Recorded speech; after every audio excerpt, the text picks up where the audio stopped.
Hello and welcome to GeekVerse Sidequest, your weekly stop of video game news, reviews, and more here on the GeekVerse Podcast Network.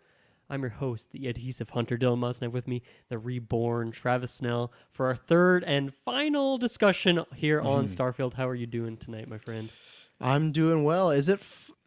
I was gonna say, I guess it's final, but don't we at some point have something DLC or something? Right? Is that gonna drop? They said that in those That's why I said it with like a things. little high pitch because you know Asterisk. when there's new content, even if there's like a Yeah. big patch, I'll definitely be jumping back into this game. I'm sure if Taylor is on, I'm sure he'll talk about his journeys if he's continued. When Kirkland checks it out, and then when Game of the Year stuff comes around, I'll talk more about Starfield, I'm sure. But at least for probably the next month or two, I don't think there'll be a ton of Starfield discussion. But I don't know. I feel like this is one of those games that just whenever I'm talking to you and it's like, hey, what games you been playing? It's maybe just like, oh yeah, I jumped and played in 10 hours again of Starfield. So I feel like it could be one of those games that for us is just existing in the back of our heads for the next few months or years. Yeah, no, I think it's one we'll talk about today when we get into the New Games Plus, but I think it's going to be one that'll always kind of have an itch. There's going to be times now where it's like, oh, I got these games coming up, so it's going to be put aside for at least probably till mid-November, but it's one of those times where it's like, oh, especially in the winter, you're talking about before, air, it's like people are getting sick, it's getting cold, you're doing a lot more of those, so I just want to stay in and do something, so I think I will, I'll definitely dip my toes back in this for a multitude of reasons, which we'll talk about today, so. Absolutely. But yeah, as I just mentioned, like this is the third episode that we've done here. And this is a full-on spoiler. We're not doing like a spoiler-free section that we're leaning into it. We're just going full spoilers today on any faction, full main quest, any mechanics. Anything is fair game. So if you don't want to get spoiled on anything, we have 2 episodes where you can go back and check out. Me and Travis did an impressions, and then we did like kind of a week 2 update, and Taylor jumped in for that one as well. So there's at least a good 3 hours of Starfield content if anyone wants to go listen to that without spoiler stuff. Yeah. And then other than that, join the Discord, join Patreon to get episodes early and ad free. Check out the main feeds where we have all sorts of things going on right now, reviews, and Loki is popping right now. The 24-hour stream, is coming up in just a few short weeks. That is going to be starting November 4th, going for 24 hours, of course, Saturday to Sunday morning, where we're going to be playing all sorts of video games and other games. I don't know. Maybe I could see Starfield being like a 2 a.m. Like Taylor just needs to do something single player for a bit. He could whip up his save and we could critique his build and whatnot. I feel like that could be a good thing. So who knows? Maybe Starfield will appear on that. But either way, I'm very excited for all the crazy fun games that we're going to do on that stream this year. And I will announce, if you listen to one, I can't remember what podcast me and Dylan did on Sidequest, I hinted at, but I'll announce the first big time video game event here. We're going to be doing an event that's going to go throughout the whole night. I don't really have a clever name. I was going to call it Fight Night, but it starts in the morning. I'm still working on the title, but what we've talked about doing is we're going to be taking Smash, Mortal Kombat 1, and Marvel vs. Capcom, other than Kirkland, because I never got around my house, like there was a flood, never got around to buying it. Other than Kirkland, never played, but those bottom 2, we're going to be doing a round-robin tournament throughout the 24 hours. So that's probably going to be the first few hours, because there's some earlier events, because we have announced we're doing dodgeball, we need some sun, but it's going to be something that might start in the morning, but that might be like a, hey, 1 a.m. Kirkland, Taylor, you guys haven't done this match yet, let's get it on. So we're going to do a mini tournament, and the last one will be of course, a 4-way and like Smash. The ending's going to have to be all of us going off. So that'll be fun. So I haven't played Smash in a bit, and I don't think I've ever touched Marvel vs. Capcom and Mortal Kombat. I'll be excited to get to. So just some random ones. And I think people, because I haven't really played a ton of 2D fighters on Gauntlet history or talked about them much on Sidequest. I am horrible at regular 2D fighters, so I think that's going to be a fun time to throw me in there, coming from like the Smash background where I've played just thousands of hours of those games. But yeah, then throw me in this, and I'm just a complete noob. Level 1, level 0. I am horrible at these games, but I'm very excited to. I don't know if I'm excited for Marvel Capcom for the characters, but I'm excited for Mortal Kombat 1 just because that game looks so good, and talking to Kirkland about it seems like a lot of fun, so I'm excited to check that out. The Marvel Capcom pick was purely for our audience because we know everyone likes Marvel, so it's like, and we've already talked about it, and I feel like we always hear this it's the last one wasn't the greatest, but the stream's the time to do it because it's just we're just messing around. It's on Xbox Games Pass. I hope until for another month. If not, we'll find a suitable replacement, but I'm pretty sure it's on there it should be till the 4th. So there'll be links and everything throughout the week, so check that out. So be lots of fun. Good stuff. So let's get right into Starfield here. So last time we talked about this game was actually a while ago now. It was about 3 or even approaching 4 weeks ago. Of course, me and you picked up the early access, so we've the game's been out for us for like a month and a week or Yeah, something it's to that crazy. effect. So I want to start just a very quick overview of kind of what we've done since our last episode, just to fill people in on the journeys we've taken. And then, of course, after that, we'll go step by step, talk about all the factions, talk about all those things more in detail. But I can start off here. So at this end of the last episode, I had played through the Freestar Ranger quest line, and then I was really mainlining the Constellation main quest because I was really curious about some of this New Game Plus stuff. Oh, and once again, spoilers are fully open here. Yeah. We're not going to hold back from this point forward. And so by the time we recorded that episode, like 15 minutes before we started recording, I just rolled into New Game Plus, just checked out the very yes. inkling of what that was. And just because I was really curious what it was. But then after that episode, what I ended up doing is I was looking through my quests and I was like, man, I feel like there was even like one faction in particular that I was pretty deep in before then I went into New Game Plus. So I actually reloaded my save. I went back to before I went into the Unity. Smart. And I went and continued the Sistef Crimson Fleet storyline, which I was most of the way through. So I went through, finished that. Afterward, I went and did the UC Vanguard quest line, that faction quest, played through all of that. Somewhere during this process, I got married to Andreja. She was my main girl over there. Wow. Eventually, I saved up a bunch of money and bought a really expensive ship called the Narwhal that you can buy in Neon. It's like it's shaped like a Okay. narwhal. It's got like a big horn on it and And everything. this is still all before New Game Plus, right? This Yes. is when you go back to the save. Yeah, okay. I'll mention when I finally broke Okay. into the New Game Plus there. And then I kind of just chilled for a bit. I just cleared out any side quests that on my quest log seemed interesting that I wanted to check out. In terms of stats and stuff, I started really going hard on the ships stuff. I did some of the upgrades, but also just checking out like the thrusters. I got my max crew size, so I got to have just a ton of people on my ship. That was kind of one of the things I focused on. After that, I went and got like every single power that you can get in Really? Vlad will give you Wow, those okay. quests. Go to get this power because I just Yeah. wanted to see what all of them were, and I think I got all of them except for one, and I'm pretty sure it's bugged, or maybe there's like a specific quest you have to do to get that one. I'm not exactly sure, but I Okay. got all of them except for one, and then Vlad wasn't giving me any requests for that. And at that point, I decided that I was kind of good with my character of Pure Drona that I was playing. I felt like his story was done. I'd played like kind of the goody two shoes, playing for the people, trying to make the world as good as I possibly could before I ventured off into the Unity. So at that point, I rolled into New Game Plus. And, I really considered, like, should I start a new character? Because I kind of want to try out some, like, different traits. And, of course, in New Game Plus, you can't actually change your traits. But it's like, man, it's hard to give up, like, 40 levels worth of skill points into different stuff. So I didn't. Instead, when I got into my new character, I went to Enhance right away and built them from the ground up, made a fully new-looking character. Instead of a man, I became a woman. And I tried to make my character look like Ada Wong from Resident Evil because I've just been playing that recently. And I didn't really succeed at that. But I got, like, close enough, and then there was a couple details I couldn't quite match down. So then I just altered her a little bit at that point and changed her into something else. And I tried to make this character less of the goody two shoes type and more of like the ruthless type. I'm just here to make money and screw people over, and I'll kill people if I need to, that sort of thing. And so I put a ton of points into stealth and melee combat. I checked out a bunch of that stuff, and I felt like with this character I really wanted to check out Neon as a city because I'd been there a bunch for quests, other faction things, but I felt like I hadn't fully immerse myself in all the in-betweens of that city. So I really embodied it. I did like every quest I could find in that whole city. And then I played through the Ryujin faction quest line, which is housed in Neon as well. So that felt like a fitting thing to do. And then after I did that, now I'd completed all the faction quests.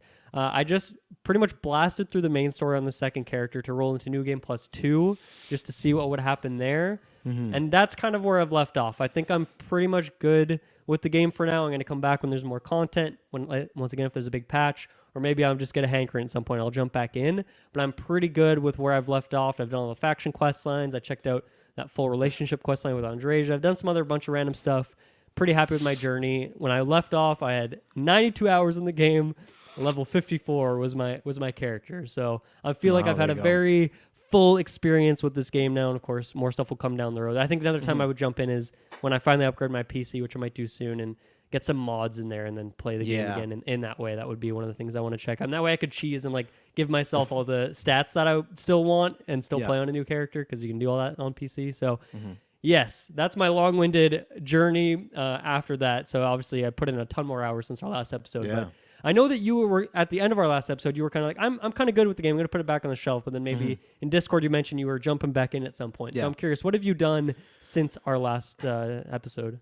Well, kind of be a half and half because some of the stuff I'll talk about today is stuff I didn't talk about the last episode because I didn't want to spoil stuff. sure. That was like my beginning of the new game plus, and then some more that I play a couple days putting after because I was at that point where just wanted to go out there. But really, most of the stuff I have is stuff like you're talking about Gen powers. I've still not done like every single faction thing, but I've done lots of things that I've been excited for. And even then, to this go round, I'm still just doing smaller quests, more bounties and stuff because I didn't want to get roped into anything too massive right now because just lots of stuff's going on. Because that's what will happen. I told you like that happened to me multiple times in Starfield where you get a quest and you want to get to the end of it, but you keep going and going. But yeah, so my new game plus was, as I said before, it's funny when you're telling your story, we were kind of the opposite in many ways where you went from kind of the good side to the bad side.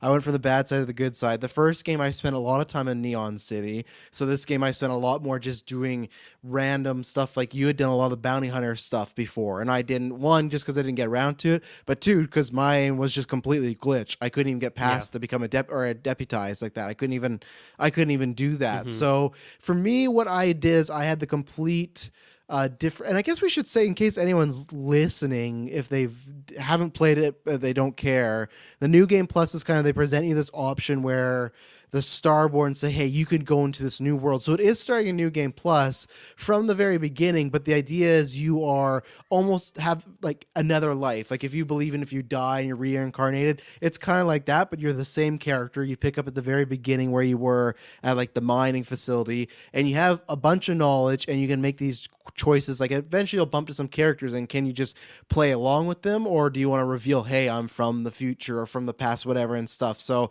that's the kind of twist is, okay, you're replaying it, but you're replaying with the consciousness. Like you're supposed to have that consciousness, where in the other games you kind of have to like pretend you don't have that. So for me, that's where I took the good guy route. I took the motivation of, okay, he had this bad life, he made a lot of mistakes, but he's gonna do better this time. He's got a second chance. Now I did do a mission that I did some bad things, so now I've kind of made it that my character's just a tragic character that every time he's gonna go back and he's gonna be like Barry, where he's like, and starting now. Like that's my character, where okay, I'm gonna do this, but I'll go back in the future. Like I'll go back and I'll do it again, do it better this time. But like I told you, there was one mission, it was with the Marauders, where it was just like I said, it was $250,000. When I heard the price, I was like, yeah, I guess I have to kill the U.S. fleet or whatever. I didn't like it my whole time up to this point. I was being a good person, making good choices, but I killed that entire fleet of agents, and I felt really bad about it. And this was at the very early of the game, and that's what I like about the new game plus is there's a mixed bag, because I think I agree with you. We'll talk about some things where stats wise, some certain choices go, oh, why shouldn't you, like, to change this? It'd be much more fulfilling in a new game plus to have the option of changing stats, changing character things, because if you want to keep them the same, you could, like, so I have some issues with it, but from a story standpoint of what I like, I love this idea of, okay, your personality, your thoughts kind of stay with you, but you're resetting, you're starting all over. You're just literally, you are playing a video game again, but in this guy's version or gals, whoever it is, in their life, it's their actual world you're messing with. And that I thought was really, really fun. And that's why I was trying to be good, but like you said, you keep stats, you keep levels, but you get stripped of guns, credits, your ships, everything like that. So at the beginning, that's when I was starting to feel it a bit more, where at the end of the last game, I had so much money, I was fine. But when I restart over, I started to be good, but then I started to do a few more bad things again. So yeah, I've just been doing, because I was different with you, where I was doing side quests when I played the first go around, but there was a point where I wanted to streamline the main story, and for me that worked because there was a lot of just regular quests that we had talked about, or you had talked about doing, that I hadn't, or I just did like the first mission of like, hey, you're an agent now, you're deputized now, whatever, and I didn't go much further. So this time I've just been going past some of those. So I still have not really done much more of, like I said, I can't remember, there's the U.S. fleet guys, they're like the blue and stuff. Like I said, I killed them all. And then what is their name? The Ravagers again? Why am I forgetting them right now? Crimson Fleet? Crimson Fleet, yeah, I finished. So those are just the two I finished. But primarily, like after I did that big fleet mission, I've just been doing like a lot of exploring, like something random comes up, side quests, everything like that. So, but yeah, that was my journey into that, where I tried to be a good guy, didn't quite happen, and I tried to like bypass the quest I'd done before. I bump up to a little bit. I tried to do I'm going to focus on one planet, but that doesn't work because things just take you elsewhere and you see something. So I threw that out the window. I was going to ask you, did you choose to, because it gives you the option of you can play the game with no main story and skip it, or with the main story? What did you do for the new game plus? Definitely skipped it, and and then on that second character, after I went and did all my neon stuff, it probably took me less than 2 hours to roll into that new game plus 2. It was pretty quick. I was racing through it. You pretty much just have to collect a handful of artifacts. And then you skip all of those big set piece moments, like going to NASA and the Nashina lab and all these cool missions. You just skip all that stuff. You essentially grab your artifacts, go right until that final battle again with the hunter and that ice snowy planet. And so it's pretty quick once you know what you're doing. And I mean, once you're level 50 something also, and you have a ton of skill points, and you don't even fight through it. You don't even have to fight like the Starborn or whatever choice you make again. If you skip the main story, you just get the artifacts and go, pretty much. There is still a couple choices. You have to choose who you're gonna side with. Like when you arrive at that place, whatever that place is called, you have to I forget what the heck they call that thing. But anyway, you do choose who you side with. So this time I did side with the hunter, and the first time I had sided with, I guess, who would it have been at that point? I guess it was the Sarah. For me, it was Sarah. That is also a thing that can change, right? Depending on who you align with. I didn't know that until I heard Who did you have? reviews. Did you have Sarah as well? I had Cole. Cole. Isn't his name Cole? Sam? Who's a cowboy? Sam Coe? Sam Coe, Sam right? Cole. Oh, okay, I thought it was Cole. I had Sam, which was very random because I guess I had because they're supposed to pick I'm guessing it's just whoever you've bonded with the most from the crew, because that would also make sense for me because Andreja obviously bonded with her the most later on. I'm guessing she can be one of those people that pops up. Yeah, I think but at that point in the story, when I had made a lot of those decisions, that was Sarah was the one I had bonded with the most because Andreja only enters the story much later on. So who popped up the second time for you then? I forget. I think it might have still been Sarah, but the thing is, I guess if you skip the main quest stuff, you don't really get as much going into that, because even the hunter is for me was the religious guy from one of the buildings, and I think that can potentially change too. I could be wrong about that. So, and obviously there's some voice modulation stuff going on. So I think there's a lot of variations you can get based on different things.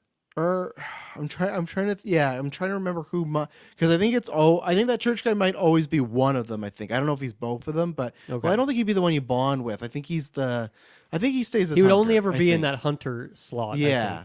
Do you ever remember encountering the hunter earlier on in the game, much earlier on before the reveal of that guy being the hunter, or I guess because what I'm pointing at is that early on in New Atlantis, within the first 10 hours of the game, I was just walking through a New Atlantis and I bumped into the hunter and talked to him and had a conversation. I was like, that, because I talked to him because he's a weird looking guy. He's got this, in the full suit? In the full suit, yeah, the hunter. Oh, no, he was called the hunter. I just talked to him. And then I saw him one other time, maybe in Aquila, I forget where.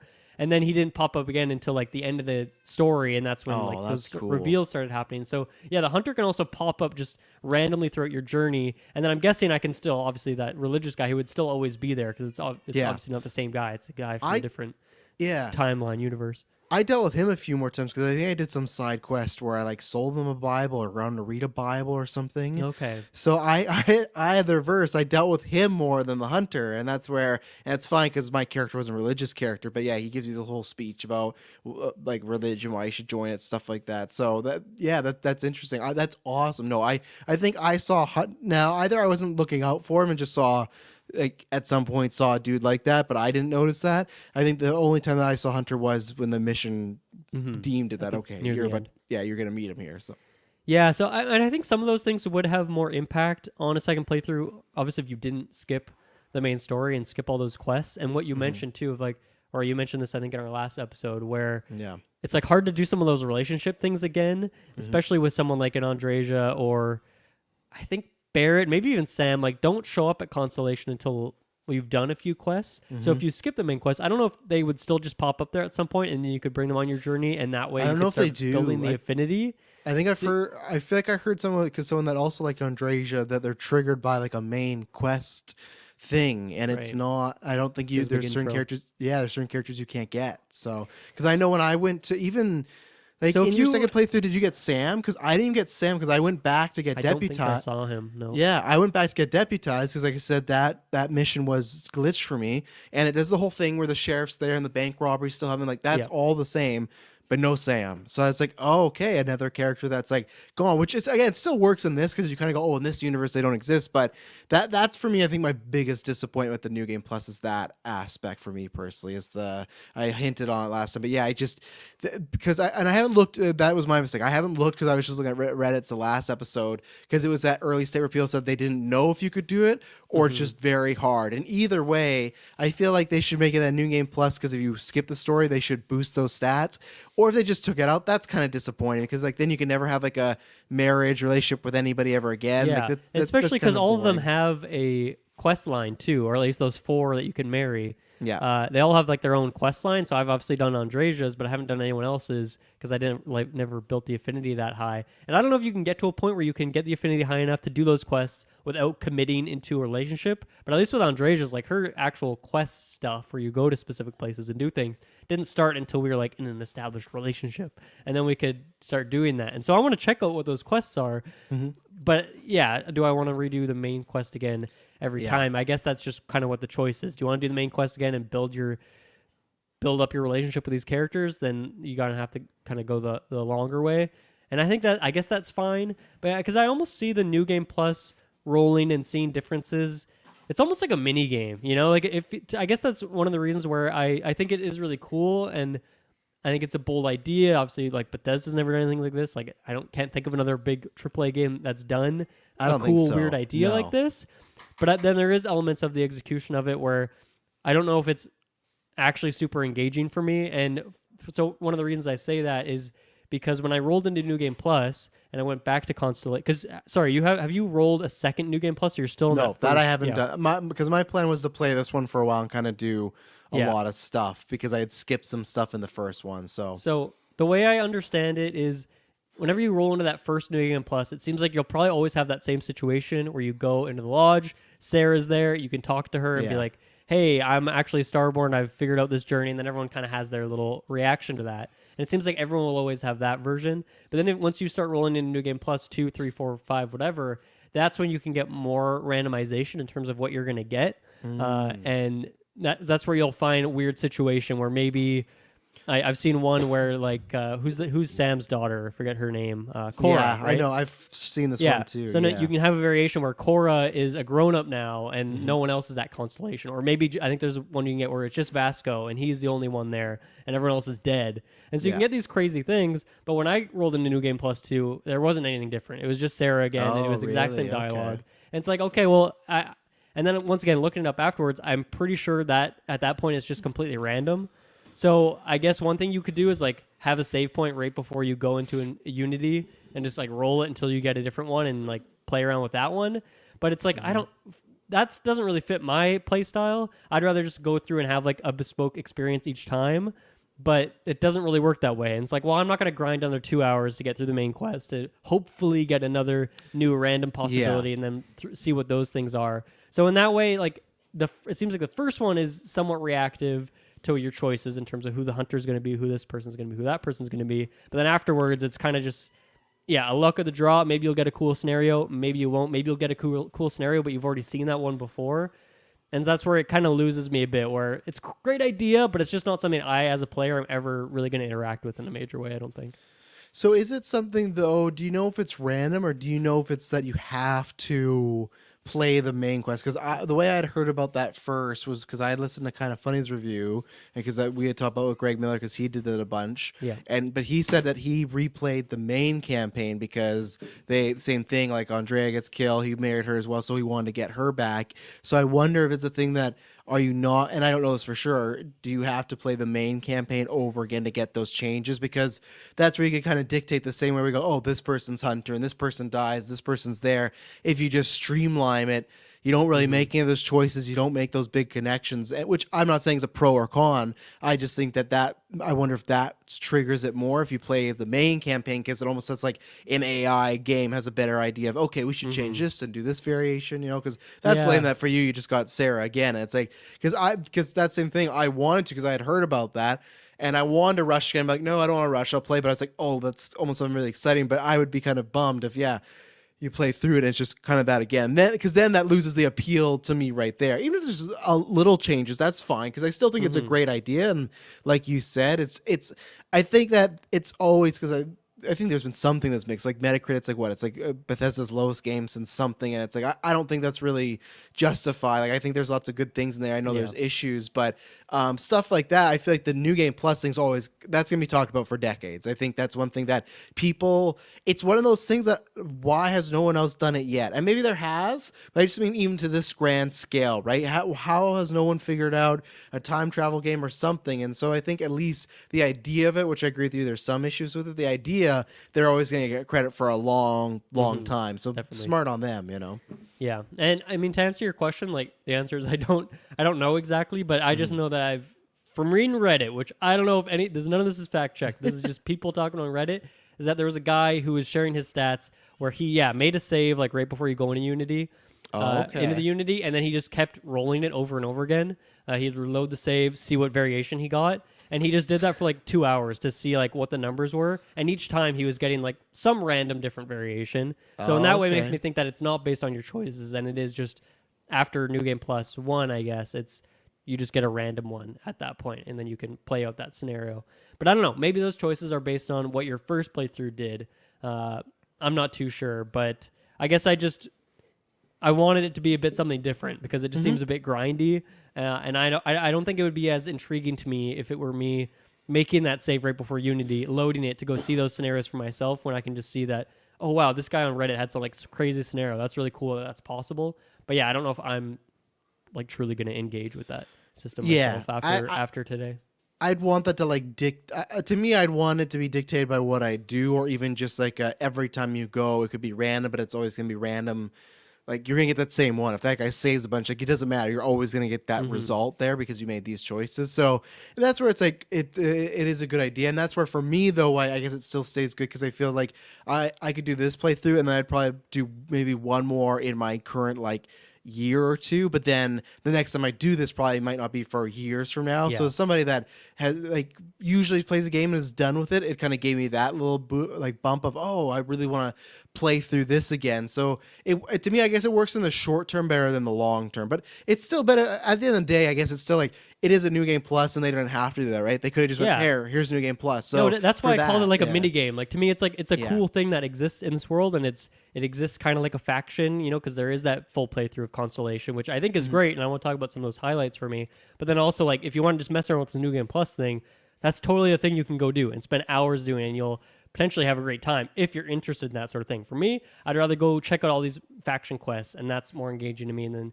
any other quests that kind of catch my eye. That's more how I typically, I guess, engage with the Bethesda game. And so there's still tons of that. And then there's just also this thing on top. So it's really just, I think, a personal taste thing in terms of how you want to spend your time. And it seems like if you want to grind levels, get really high level, get all the skill points, I would highly recommend doing that loop of going through New Game Plus. You get an insane amount. When you just walk into Constellation again and talk to Sarah, whoever is there, I think you just get dropped 500 XP like that. And you're getting like every quest you're doing, like in those main quest sequences, especially if you skip it and you don't have too many of them, you're just getting tons of XP. So it's a really good way to just like power level as well. And then I think those variations that you'll get within your first playthrough are really great. I love that Sam was your dude. I'm guessing he died at some point, right? So he died when he had to make the choice between So what did you do? Was he in space or was he in the lodge at that point? He was in space, and I chose to stay because I just thought I got to protect the base and the artifacts, right? Like,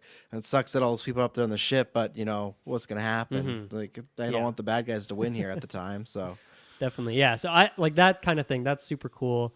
Yeah. And I felt that death. Like when Sarah died, man, I cared for this character. Even if she wasn't my lover, I still like cared about her deeply. Yeah. And the fact that you get like the memorial that you can like use in your outpost, you can like put down a picture of her and all that. Like that's all cool. And like the funeral was like an emotional thing. I had to go make a speech and all this. So I really enjoyed some of those things. I I'm want to talk glad about I like saved because I at one point accidentally slept past the funeral, so I had to go back. ooh and yeah. That was really like awkward. time gated you at 5 days, Yeah. which I really like that actually. Yeah. I kind of want games like this to do that more often and encourage you to go screw off and mess around for a few days, go do some other stuff. Like Morrowind is a thing that does that, and I feel like Bethesda doesn't really do that anymore. Everything's like very instant. But this game had a few moments like that where you were asked to like just wait a day, or in this case, wait 5 days and Yeah. go mess around, which I think Sam's is cool. daughter hated me for the rest of the game too. She wouldn't Yeah. talk to me at all. Didn't matter what I tried to talk to her. See, or now say to her. that for you, that would be perfect. And in that situation, if they gave you Yes. this, she takes over in like your next New Game Plus Yeah. 2 timeline. Like that seems like it would be tailor made, like perfect for you and your playthrough. Whereas I don't know if that would have as much impact for me. I don't know which one would, but that Yeah. could be some other one that would be more powerful for me there. I guess some other things on New Game Plus.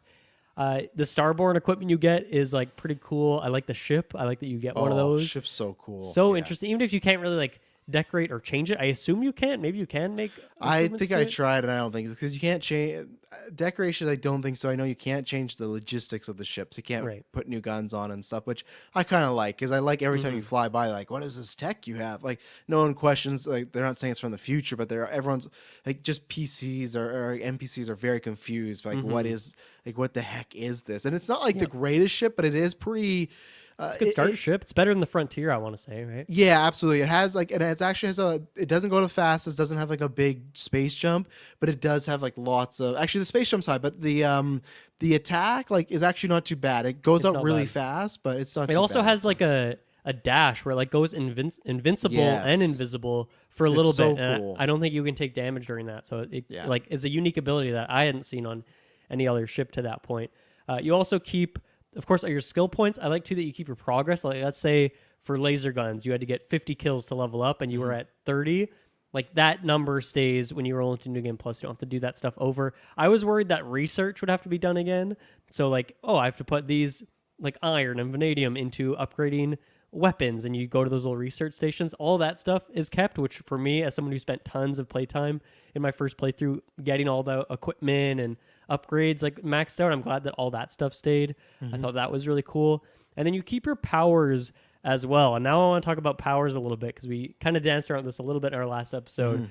But this is like a recurring quest that Vlad will give you to go check out these sites of power. And you go in, there's a temple, and you do this floating mini game, which I absolutely hate. I hate this thing Yeah, me too. so much. This might be my least favorite Bethesda thing ever. I freaking hate it. Like, It's, who thought this was a fun idea? I'd be to fine do if you it did. like for 20, Yes. there's like what, 20, 25 powers in the game to Yeah. do that. And then like to do it on New Game Pluses is insane. Also, it's not readable. Like the first couple times I did it, I probably floated through 30 or 40 thinking that it was a random thing, but it's just that you can't tell if it like dissipates like right in front of you. Since it's a first person game, you can't like easily tell that. So it took me a while before I realized like, oh, I got to sprint and be like really quick to get to these things. And if that one's really far away, I'm not going to go for it. Like that's not a fun mini game to figure out. It's just so tedious, and doing it over and over again was painful to get all the powers. I just really wanted to see what they all were, but man, I'm never doing that again.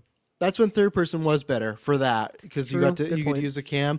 I was gonna say, did you got to keep your powers? I feel like when I started New Game Plus, I did not have my powers. No, you keep all your powers. Maybe you just didn't have very many or something. I don't know. I had 4, so I have to look at my menu You should again. But I double check. swear, You should yeah, double I check. should have. Maybe I didn't. I'm pretty sure what happens is you keep all your powers, and then if you go to the temples again, you would get, let's say you got the fireball again. Yeah. It makes it a bit better. Like I don't think it's actually stats wise. I think it's just like reduces its cost on the blue like power bar. Okay. So 'Cause I you can swear I didn't improve have them them a at little all. bit.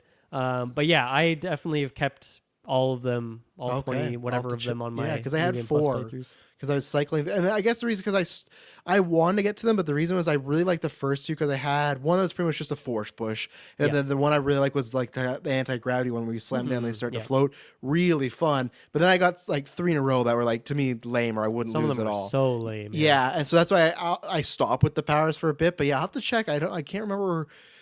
I'm just trying to think if me picking something because I picked the hunter ending, I picked like the bad ending, and I just wonder if that had something to do with like I'll double check, but I just wonder if there's something where if I choose a different ending, if I lost some of those powers. So Yeah, I don't know. That's not something I've seen anyone yeah, like talking I'll about take a look because I again. just assumed it worked the way it worked in my game. But yeah, I mean, for me too, like in the main game when I was getting all of them, I had used a couple to that point, but I found them a little bit underwhelming and just honestly not all that fun to use. And I didn't feel like Not they that effective meshed sometimes well. either. Yeah, I didn't feel like they meshed well with the gameplay loop. So I wasn't even like thinking to use them. And then also like on your hotkeys, especially on a controller, right? Like on my first character, I had so many different weapons that I had like at least 9 slots. 9 of my 12 at all times were different weapons. And when I run out of ammo, I switch to this one. And then I had like 1 to 2 different slots for different like health, like med pack, and then the trauma pack. And so I had like 1 left over maybe to like hotkey something like a power. But then if I'm only going to hotkey 1 power, I might as well just like have that power selected. Yeah. So it wasn't until really New Game Plus when I was playing as a new character, I was trying to be minimalist with my equipment. I had like a couple melee weapons and I had 1 silenced pistol and then healing in one of the slots. So then I had like 5 or 6 empty slots to just put a bunch of powers in, and I would hotkey them. And that's when I found it was actually really fun to switch between them and use them on the fly. And you like that bar refills so quickly. You can like pretty much spam these things, and some of them are like insanely powerful. And so I guess for me, honestly, it's still a hotkey issue. Like there needs to be way more favoriting hotkeying in this game. Like Skyrim had like an infinite amount of slots if you wanted to, so it seems really weird to me that they limited it to freaking 12 in this game when there's so many things to do. So yeah, it wasn't until my second character when I was really, I felt like utilizing more of that system. And man, some of them are so freaking broken. Like some of them are so freaking good. A lot of them are underwhelming too, but I'm glad I at least went through and got them all just to see what they are. And some of the later ones were pretty engaging as well. Like the one that makes you go invisible. Holy shit. That is so freaking useful. I made so much money by just like immediately when I rolled into my New Game Plus character and I was like, I'm being a bad guy. I'm going around Neon. I'm stealing so much, going to the clubs, taking just alcohol. I within like an hour in my New Game Plus, I had made 100,000 credits just stealing everything in Neon. Within the next 2 or 3 hours, I was up to like 300,000 credits. I was making so much money. Once you know how stuff works in this game, once you know that like, oh, this guy will buy stolen goods. Yeah. Once you know if you can just like sit on a bench, wait 24 hours, and the shopkeepers will get their money back. You can make money so freaking fast in this game. It's insane. And I was just, I went to the weapon shop guy. I would go invisible, just steal all his weapons off his racks right in front of him. And then I would upgrade them right in front of him and then just like use that as my primary weapon. It was so much fun being just evil, and it really helped having the invisibility spell. That was the one I used the most for sure. That's cool. Yeah, no, I have to go and get more of those powers. Like I said, I had a few underwhelming ones. So that's when, and because like you said, there's not that many slots. I was the most I'd capped myself was at 3 powers I had. That's what, and I was like, I'm always just gonna. I kept cycling in and out of different ones there, but again, eventually I found 2 that I really like, and one that was like it wasn't a heal, some sort of heal buff one, and that worked. Yeah, one you can like leech health off of an enemy, which is hard to like hit. that. It's a bit finicky, but like on sometimes you just completely run out of med packs. You can burn through them in this game, so it's useful to have that. And it's good when you're in like a lot of close combat situations because you'll get to them. So no, the powers I gotta go more experiment with and stuff because I didn't do any more powers, didn't do any more artifacts. So yeah. How about we take our first break and we'll be right back.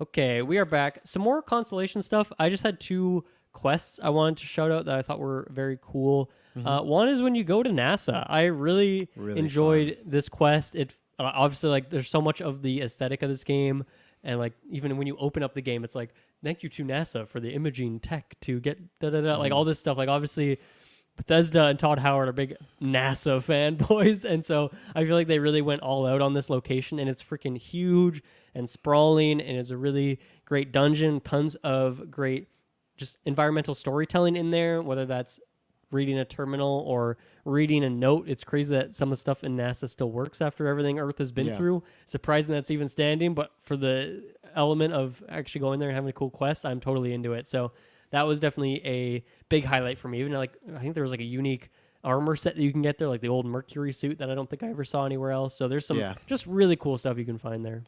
I agree, because I remember the first thing when I went to space, I saw Earth. I went there like, oh, this is going to be cool. Because we talked about before, like, what's the deal? What happened to it? What's the shape? And when you get there, it's pretty boring, right? So I thought, oh, they're just going to leave it as Earth is a desolate planet that went to crap. I'm like, that's fine. I don't need it because there's tons of stuff. And I don't need like Earth to be there because we've have Earth on so many games. So it's like in this situation where nobody's on Earth and it's thousands of years, what we gonna do? So that kind of satisfied my appetite for that. Of like, not exactly, I still think Earth, the planet, could have looked a little cooler or done something more disastrous with it, but the NASA mission's really cool. I love that they were, you know, using this stuff to try to, you know, help the problem, but really it was very much like Interstellar, where, you know, some people believe they're trying to help the problem, but really it was just designed that Earth kind of just has to die so everything else can continue. So, you know, very similar to that plot line there. But no, that was a big highlight. I really enjoyed that one. Good combat in there. But yeah, I think it just the mystique. I love anytime you can go back to when games do that. Last of Us does that when they go to a big landmark and it's everything in the world, but it's broken down, because I don't want to see it in the real world. I don't want to see NASA all broken down and shrubbery around it. But here it's like absolutely a video game, you know? So no, cool one. And then the other big highlight was the Nishina Lab. I forget what the name of the quest. I think it's like Entangled.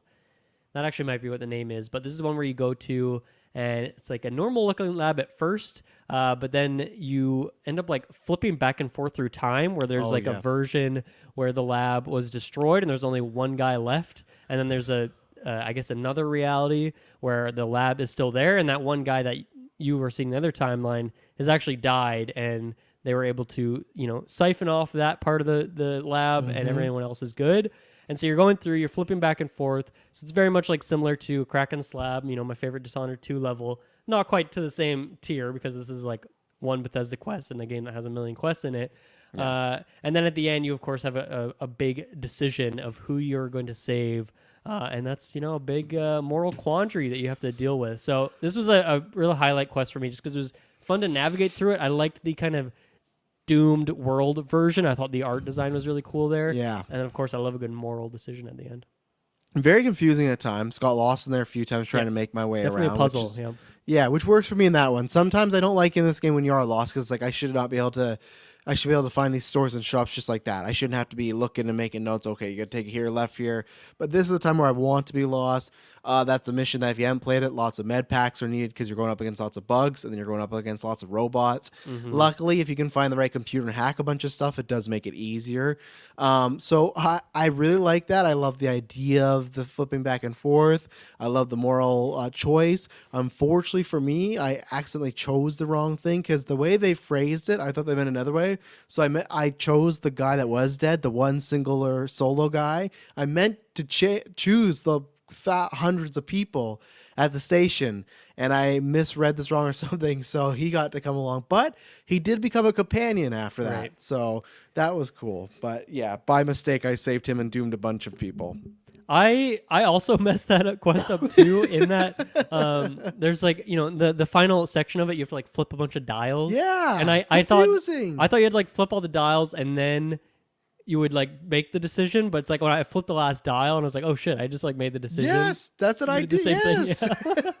Yeah. And did you That's save funny. him?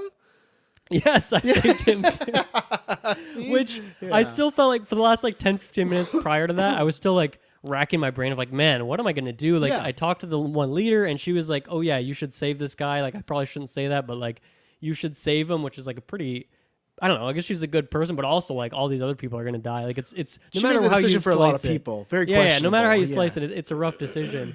But yeah, I still really enjoyed it, and that's one that I'm excited to go back and do and try the alternate version. I wonder if you get a separate companion if you don't save that guy. If either that boss lady or someone else in there could become a companion at that point, because that'd be cool. But yeah, he is becomes accessible as a companion. I think he's like good at ship stuff, right? Maybe. Yeah. See, I'm the reverse. I kind of wish you wouldn't get a companion because I like that. Okay, you save these hundreds of people, but it doesn't benefit you. But if you save this one guy, Right. there could be some benefit to you. Even though once you get too many companions, there's not much use for them. You know, it doesn't matter if you make Yeah. a big spaceship or a spaceport and stuff. So yeah, I'll be excited to at some point in my life try that again and do the right way. Because yeah, I was like, I get that she's saying that, but I was like, you can't make this decision for all these people. And I'm gonna save. You know, this guy seems nice and. I like that too because I feel like he was the one in danger, and they made him seem very understandable, almost more friendly. Where for the most part they were questioning you and didn't trust you, but they were the hundreds. So I was gonna say, you know, the needs of the greater outweigh the few, but I guess we both chose the few accidentally. Yeah. So Accidentally. But no, definitely a good. Like that's the kind of thing I want to on another character. Like go back and try these things again and see the different variations. That's not something always that Bethesda does a good job of necessarily. A lot of their quest lines are very linear in that way, and that's for me one of the greatest strengths of Starfield is that kind of decision making is in every faction quest line in the best way possible. You have to make some really big decision, and each one of them was well, except for maybe one of them was like a difficult decision for me to make, and is an exciting thing to do on New Game Plus. I guess for that one mission, it's a bit unfortunate if you do the New Game Plus and you skip the main story, you won't be able to do. Well, maybe you could still go to that place. Actually, I didn't even think about that because technically the main quest sends you there, right? But I guess technically you could still go to that lab and do that and still make that decision outside of the main quest if you skip it. So maybe I can immediately retract that criticism I was about to throw out, but. I don't know if you could though, because I feel like that's a main story thing, right? That whole But like the place would still be there, regardless of if you got to that point in the quest, right? yeah, but I wonder if it'd be like how with Sam, how you don't bump into him if you just talk to those people and you wouldn't do the switcheroo stuff. It'd just be Yeah. like, hey, welcome to the center. Can we help possible. you? You want some goods? You know. You want some goods. So how about was there anything else on Constellation or New Game Plus stuff that you wanted to touch on? I'm sure other things might pop into our heads at some point. Yeah, anything like else specific? yeah, like I know it's a generic thing to say, but I actually really liked the final battle of because I chose with Hunter, and you go there and you gotta either stay with some people, kill some people, but then you have to kill. What's the name of the other one who's like Oh, that's like there? an emissary, maybe something. Yeah, like that? something like Yeah. that. So I had to fight him and his cronies at the end, but I just loved it because for a while we had talked about I felt the game was getting kind of easy, once you get enough stuff.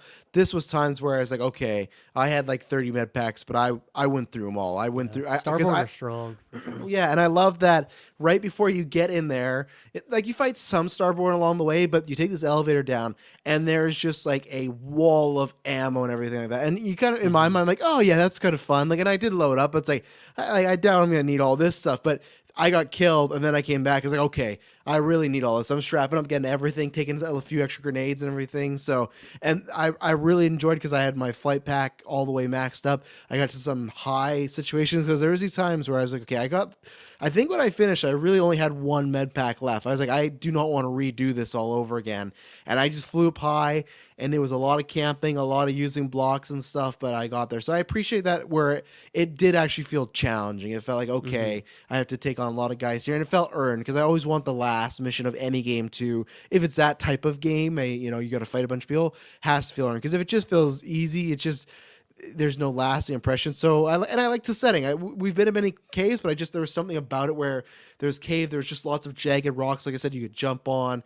There's places you could hide, but you could only hide there for so long because they will come. I like that because Yeah, they teleport around too, right? yeah, because there's many times in this game where I feel like, okay, I could go somewhere and just kind of bait the enemy, come out, shoot them, and come out. Where this, eventually, they'll teleport and they'll be right beside you. So you can only kind of get, I feel like, a 30-second buffer, and then they start to figure it out and go. So it's much better. I got like Horizon flashbacks because those villains remind me a lot of the Starborn with their Sure, yeah, suits and yeah. everything like that. And this was a much better climactic thing. It also paired with like the ending battle or the ending decision here. But yeah, I really like the finale.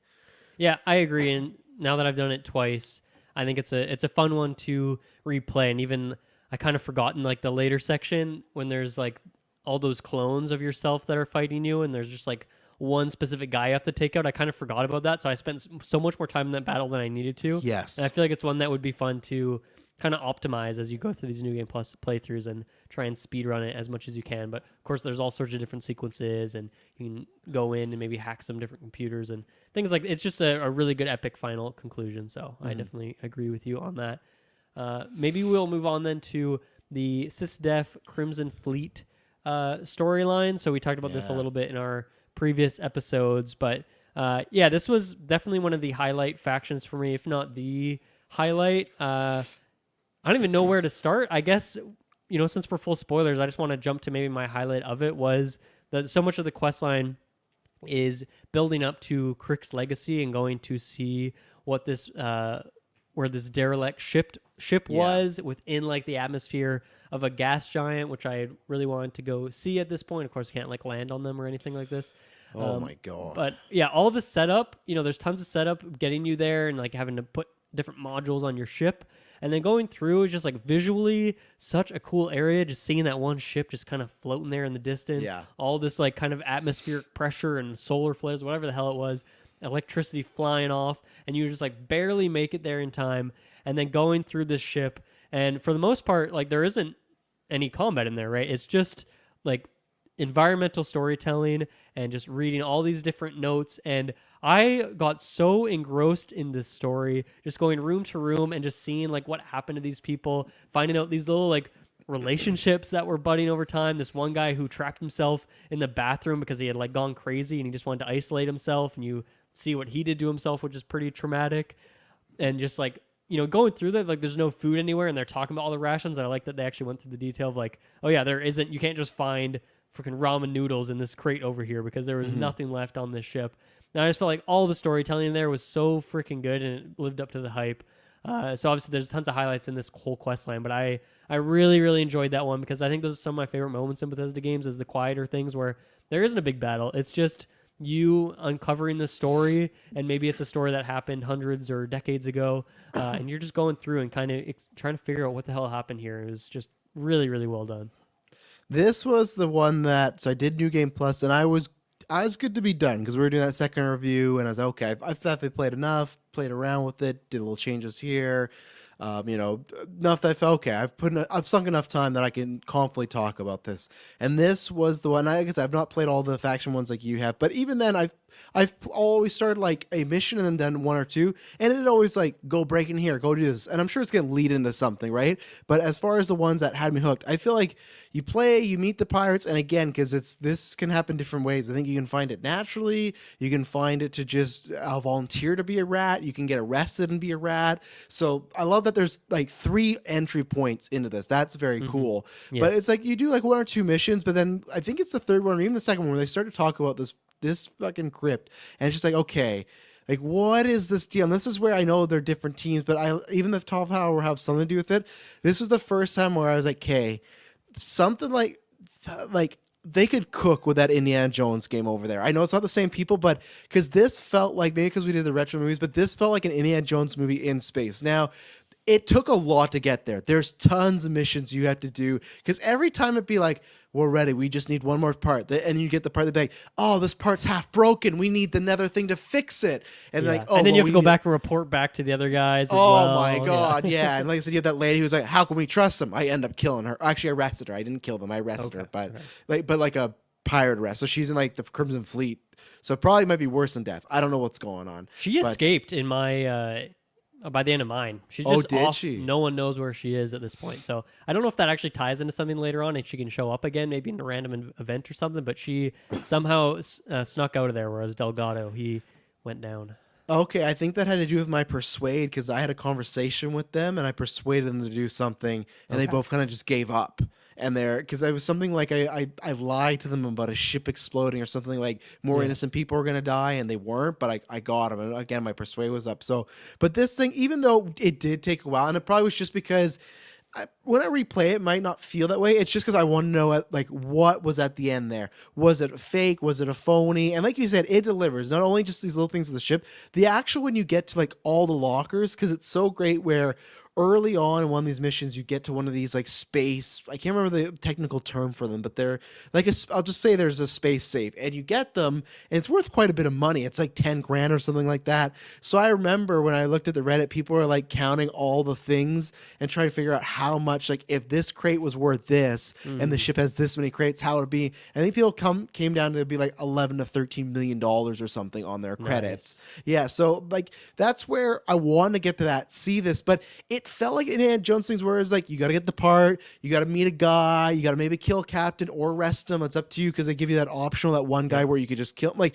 it legitimately felt like the Indiana Jones movies we watch. It felt like that where you're going after this holy grail, and there's one thing that leads to another. You're space hopping again, like we said. Multiple issues of I hate that you have to go back each time. They've put an intercom in your ship. They should just make it that you call the fleet, you talk to them over that, you're good to go. That solves so many. If you want to go in person, great. But if you don't, that you could save so much It's not time. the Bethesda way. Yeah, they always have you go and talk to I somebody. know. And that's the only thing that also makes it longer. But this thing, it was such an adventure. And that honestly, that's the high point of the, other than New Game Plus. Because the New Game Plus, even though I have issues with it, like I agree with you, I just think it's such a fun idea. We're like, oh, that's really cool. Never seen or thought of anything like that. But stripping that away, that Crimson Fleet mission, absolutely one of my favorites. And then even stuff like you work with the girl, and I can't remember the thing it's the award, that Star Award or whatever it's called. Yeah. Did you give it back to her or did you keep it? I think I gave it back to her. I was I was really trying to schmooze her. I was trying to get on her good side. It was hard to do. I think I eventually got her respect until I ended up siding with SysDef, and obviously she wasn't happy about that. Yeah, so I took it, and it was like 26,000, and I was mad for a while because you take it and you can't sell it. And I was like, this is really annoying until you get to that place in the Wolf system where you can sell black market stuff. Contraband. Yeah. So again, really nice touch with the game. Because at first I was like, well, this is annoying. I would have just given it to her and got the money and credits. I'm just keeping this for what? Like for safekeeping. But then eventually, because I kept checking stores, and I went to the Wolf system because I had some contraband, and then I saw, I'm like, oh, and it was a good chunk. Like I said, it was like 26, 60, it was something like more than usually the other things are. And and I was like, oh, that made me completely worth it. And I won her over because I eventually chose the Crimson Fleet. And you went the good route. You got the Crimson Fleet arrested. Yeah, I did. But I loved the decision because I had like really bonded with the Crimson Fleet in many ways. And like there's a lot of people on there, like the lady who like runs the spaceport and she'll help you with the ship upgrades. Like she's not a bad person. I don't feel like she's a bad person at the end of it. And a lot of people there, I don't feel like they're bad people. And even I really came down to it like when I was at the end, I'm like what did the Crimson Fleet even do that's bad? Like they just keep saying they're really bad. They do steal stuff, like the Star Wars. That's a stealing. I know, but like, are they that bad? Like, I don't know. I really started to rack my brain on that sort of stuff. And I feel like there's many times where, like at the beginning, you'll just come to a space battle, and it's the Crimson Fleet like going after innocent people, and they're just like, "Give us a hand here." Like, yes, they're definitely bad people. The thing is, though, like I don't know. I there's so many people that are part of Crimson Fleet that it's like. Did Delgado send these people to go do this, or are these people just like wearing the uniform and kind of using that? Like, I don't know. What I'm getting to is like I knew I was a goody two shoes, and probably no matter what, I was going to side with SysDef, but it was still hard to hit those dialogue options and make those official choices. And to me, that's a good faction right there. That's a well-designed faction. Yes, these guys are bad. They do some bad stuff, but I was starting to question if they really were that bad, and if I really wanted to screw them over. That's the kind of best sort of stuff. And then even just like all sorts of dialogue options that you have with, I forget the leader of the SysDef, whoever that guy is. There's like him and his lackey, and she's always harassing you. And that one guy that wants to kill him too. Remember, he's like, "Hey, we ever thought of killing like Mathis?" Yeah. Like that's great too. I love that. That's a mini decision. I would love to play through that quest line again and see what happens if you side with that guy and if you take out Delgado. Like, does the girl take over? Would Mathis? I don't think Mathis would take over. But I'm so curious what would happen in those sort of situations. And then like there's so much information that you're giving to SysDef, and you can really choose like how incriminating you want to be of Delgado. And I like that you have that degree, and for someone like you who's probably going to side with them, you could really you could probably downplay it to some extent, whereas like you could also just fabricate and make up things that aren't even true at all to try and make them look worse than they even are. So to me, there's just like so many layers of good player choices throughout that quest line that it's like definitely probably the one highlight if I had to pick one. And then even like the pros and cons that come with it. Where what is the name of? Is it the Key? Is that the name of their space station? I think so. Crimson? The Key. Yeah, that sounds right. Yeah. Yeah. There are so many shops there, and they have so much money, and they'll buy stolen goods. So it's like that is an amazing hub to sell stuff at. Yes. I assume you can also sell some contraband there. Maybe you can't sell that specific one because it's related to like that Yeah, lady's quest. might blow your quest. But then you might also have blow like your- a good space station there where you can buy other things. So it's like there's so many services that if you don't line with the Crimson Fleet, like you lose access to those. And then also like not having the Crimson Fleet attack you, just in general, no matter where you are, makes exploration like a lot easier. You lose out a lot of XP because you're not killing as many people, but also like you can just breeze through a lot of areas. So I feel like also the gameplay ramifications of which side you choose is like it's so tilted in like you should side with the Crimson Fleet because you get so many benefits, but like Sistef is yeah. like the good guys, you know, and so it's like I don't know. There's once again just such great moral ambiguity there. And you get tons of money, but like I said, that final quest, you get $250,000, which is really nice. That's and like you get a lot of stuff too, and you're killing everybody. And that's what I was gonna say. So I was the difference because I did like a full Fast and Furious turn where I was giving everything to the agents. I was telling them everything because I fully planned to, turn these people in. But once I saw the crypt, I was like, oh, I'm gonna side with the fleet. And Yeah. that's where you're right though. Where Eyes of First, where the fleet, or like the God, what are the good guys again in this one? Sistef. Yeah, System. You can also just call them UC if you want. They are part Yeah, of the okay, UC. yeah. That's what I think. I never called them Sisters. That's I'm like, okay, UC. That sounds familiar. So that's the reverse for me, where when you make that choice, and because I was actually hoping there was like a choice where you could take it and just run. You can't, because I would have been down if the UC and the Crimson Fleet on me, because it's like if I'm keeping all this money. Yeah, that's a good point. That would be Yeah. a great other variation. And I wish you could, because I feel like it would be easy, right? Instead of just like you have to do this big mission. It's just, okay, from now on, you're wanted by both of them. You're going to get in lots of fights. I wish it was the case. But I also get it probably broken if, like people have estimated, if there is like 11 to 13 million in there, that's a pretty broken game, because then they're like you could just do anything really, right? It's just like, so, but yeah, so I made that choice. I was trying to find any way to get more money, but that's where I felt bad, where of course that girl, she was mean mugging me a bunch, but I was always like, no, I'm going to do the right thing. I'm going to turn them all in. Don't worry. And then they give me that tally ho before I go on that last mission. Again, you mentioned it with the gas planet.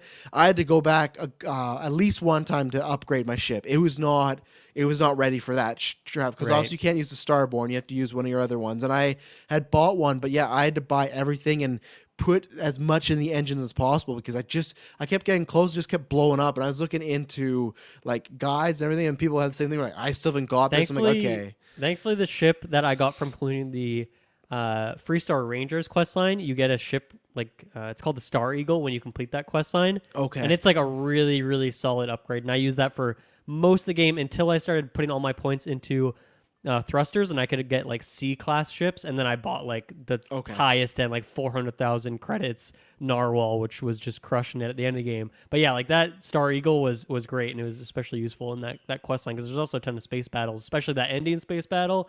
It was so nice to have the Star Eagle for that. Yeah, and I will say, as you update the ship, we talked about, I still don't think it's the greatest, but maybe it's because the Starborn too, I use that does actually control pretty smoothly. But I do think as for you get along, it does play a little better, and the more you get situated with it, I think you Yes. could still like make leaps and bounds and make that like really fun. Did you ever put a point into thrusters on your ship? Yeah, I have, because that Or the piloting? I think it's called piloting, and then the first level is like unlocks thrusters as a thing. But is it just like you just have to destroy like 20 ships, whatever? I that the mean, one? the first tier, like the piloting one, which is the thrusters, which is the first tier of piloting. Like you Yeah. only need to put 1 point into that, and it's in the top row, so it's really easy to get. And that one that makes it so when you like hold the right bumper, you can like kind of turn at a much greater radius. I don't know how to exactly describe it. Okay. But for No, me, I like don't. that improved like space combat, space movement for me so much. Like it was Okay. a night and day difference, and it's one of those things where it's like, man, one skill point makes such a big difference, and that's the case for like stealth and like pickpocketing. There's like all these mechanics that you can't even do until you dump 1 point in there, but it's in the top row and it's really easy to get. But yeah, highly like on any future playthrough, I'm easily putting a very quick point into piloting at the very beginning, even if I don't want to get further in that. It's just so worth it at the beginning to make the game feel like so much better. Okay, no, the only ship one I have is the one where it's like destroy this amount of ships, so you can get like the A class, B class, whatever. So that's the only one That I've might be done the so same far. thing. So maybe Okay. maybe you just weren't using the thrusters a whole lot, even if you put the points there. Or if it is just a case where I'm given Or the maybe you just didn't find it as good as I did. That's also very possible. or what I'm saying is I also just maybe I'm confusing the Starborn for that because I have been putting Oh, more okay. into that because I want to get the higher ships and stuff. So it could be that too. Where I'm thinking like, oh yeah, the Starborn. I bought a different ship in my new game plus, but it could also just be that perk is going because I think it's a perk that I did get early of like because I want to unlock the new ships. But then when I try the ships, I'm like, I'm not gonna put anything into Yeah. this, but. Yeah, and then that's what I was saying too, where the UC was the thing where I was good with them. I had some issues with that one character, but most times, okay, I'm doing the laws work and I try and be a good person. And yeah, same thing. I actually did feel something like, because you just go on board and you just murder everybody. I arrested the two main people that you correspond with because I didn't want to kill them. I was trying to find a way where they just surrender and go and have us keep the money. Of course, you have to fight, but I didn't like killing all these innocent, agents. They had nothing to do. But then I just, I heel turned and I was a bad guy again. So Yeah. yeah. You gotta do what you gotta do. Let's see. Maybe we can move into. Well, there's these other faction quest lines. You haven't completed them yet. I don't feel like I need to spoil everything about them, but I'll just talk about a couple things about them briefly. So one would be the UC Vanguard, which is you encounter them in the Mast district, I think it's called, in Yeah. New Atlantis. So it's like one of the ones you could do early on, and I actually think I would recommend it as a very early game one to do. One, it gave me like a really ton. It just was a huge lore dump for New Atlantis and these different factions and the different battles that have happened. Like there at the start of it, you have to like go through this. I guess you'd call it like an exhibition, and it's essentially like a museum. And there's like these different exhibitions that show you here's what the Freestar Collective are all about. Here's what I guess like the UC are all about. And here's where their conflict started. Here's like the main points of battle that happened, like with the big battlefields. And it's like, man, I just like gained so much information that I'd play through all of the Freestar Rangers, but I didn't fully understand what was actually going on here in their relation with these other factions until I just walked through this freaking exhibition and read some stuff. And then it gave me like some places where there was like they're talking about this one city called Londinian that was invaded by terror morphs, and they had to sanction it off by just nuking it and isolating it from the rest of the world. And like, man, I really, really want to go to Londinian. So it just added places that I knew I wanted to go to as well. So I'd really recommend it. And then you just get, I just felt like there was tons of opportunities where they're giving you tons of really good weapons. So I also felt like it was a good way if you're doing your first quest, go through here, you get equipped out with some pretty good stuff. And yeah, I think some of the character stuff in here I found like maybe not as difficult for me to make certain decisions, but there was a couple at the end where I was really racking my brain in terms of how you want to solve a certain problem, I'll just say. And then going to that place, London, you need to go to in the quest line was really cool to see this like destroyed city that's like frozen over, and you can see like an old gal bank. You can see an old like Terra Brew, like all these buildings that you're used to, but they're just like destroyed versions. It felt very much like a Fallout situation. And then you go to another location where it was like this huge battle where there was a bunch of mechs, and this is like I think the final battle where mechs were then outlawed after that point. And you can see just like this graveyard of tons and hundreds of mechs just Oh, that's out on the cool. field. Like just some really, really cool stuff going on there. Some good late game like twists in the quest line. So yeah, just an easy one because you can access it from New Atlantis. And yeah, it wasn't too bad. Parts of it might have been easier because I was a higher level at this point because there's certain enemies in there that are quite Okay, yeah. challenging. But like at one point, it's like, oh, this beast has been terrorizing this settlement. You have to go there and clear it. And I just killed the thing in like 3 shots, and it was like that was so easy. But I'm also stacked out, and my weapons are fully upgraded, and I have full weapon crafting and all this stuff. So that would make it a lot easier. So yeah, I once again enjoyed UC Vanguard. It might be my least favorite of the faction quest lines, but it was still solid. It was still a good time, and I would definitely go through it to see some other choices and how those would affect those when I play through it in the future. Yeah, I'll have to do that because that was the one I tried, and that because I remember that's one where they make you do like a flight test and everything. I was like, this which is not really useful when you want to like when you're getting those certain stats that require you to kill 50 ships. yes, You yeah, can go into the pilot thing and kill ships that way, which is nice. yeah, yeah. Which I should probably just go back there and spam it. But that setup and a couple other things at first, like, I'm not too interested in this, so I didn't really go back to that one. So that's one I got to spend some time in at some point there. Mm-hmm. And then the other one, the other last faction quest line would be Ryujin, which is kind of the corporation that lives in Neon, Mm-hmm. and this was all about like corporate espionage. And this is essentially like this game's equivalent of the Thieves Guild from Elder Scrolls, where it's not so much about combat. You can do combat things, but you're incentivized not to. And I really want to play through it again and just kill everyone in these quests and see how the quest givers like react to me doing that, because I tried to play it fully stealth. I had the invisibility spell, obviously, which really helped in that sequence. Go ahead. That's what I was going to ask. Did you ever, for the UC, accidentally kill someone on the mission and then have to report back to them that you did? Because they're always like, no violence. In that like Crimson Fleet sysdef thing again? Yeah, when you're undercover, they're like, "Oh, try not to be violent." Because there's one where I think I was able to avoid killing the guy, if Okay. I'm remembering correctly. Because there was one mission in particular that I thought I was kind of fine to kill them because I didn't think they were exactly UC, but when I got back, I got railroaded. out. So it can happen. Like obviously it can happen. I mean, like maybe there could be some changes because the thing that happened, he said though, is that don't let it happen again or have a problem. It did happen again, so I don't know what would happen if I went and killed another person and went, hey, you know what's happening. So there could be something where if you kill enough people, someone could even get locked off, right? If hey, you're too much of a flight risk. Because I remember this mission, they're always like, we want you to be low key, get in and get out, but if you kill people, they're like, yeah, we can't work with you. You're a loose cannon. So Yeah. But yeah, so Ryujin, I enjoy playing through it as like the kind of stealth playthrough, and this is where I engage more with the stealth mechanics. And there's certain things where like not wearing a suit makes you a lot stealthier. It seems like, so it's good to just take your suit off when you're doing this stuff, which also reduces your mobility because you can't like do your dash jump around and all that. And yeah, like unlocking, even just putting one point into the stealth skill, which I hadn't done until this point, where you actually get like the meter on screen that tells you if you're visible or not, which is like crazy to me that that's like a thing you have to put a skill point in to unlock in the first place. That's such a like basic feature of these games. You know, in Fallout, when you crouch, it's like say the hidden in the brackets and then changes to caution, all that sort of thing, or the eye in Skyrim, whatever it is. And that gets a little bit better as you upgrade it. So it's cool to see some of those stealth mechanics. And then once again, good choices here. There's at one point you have to like choose between two people, and then there's even like a point later on the quest where there's a big board meeting of like 7 or 8 people.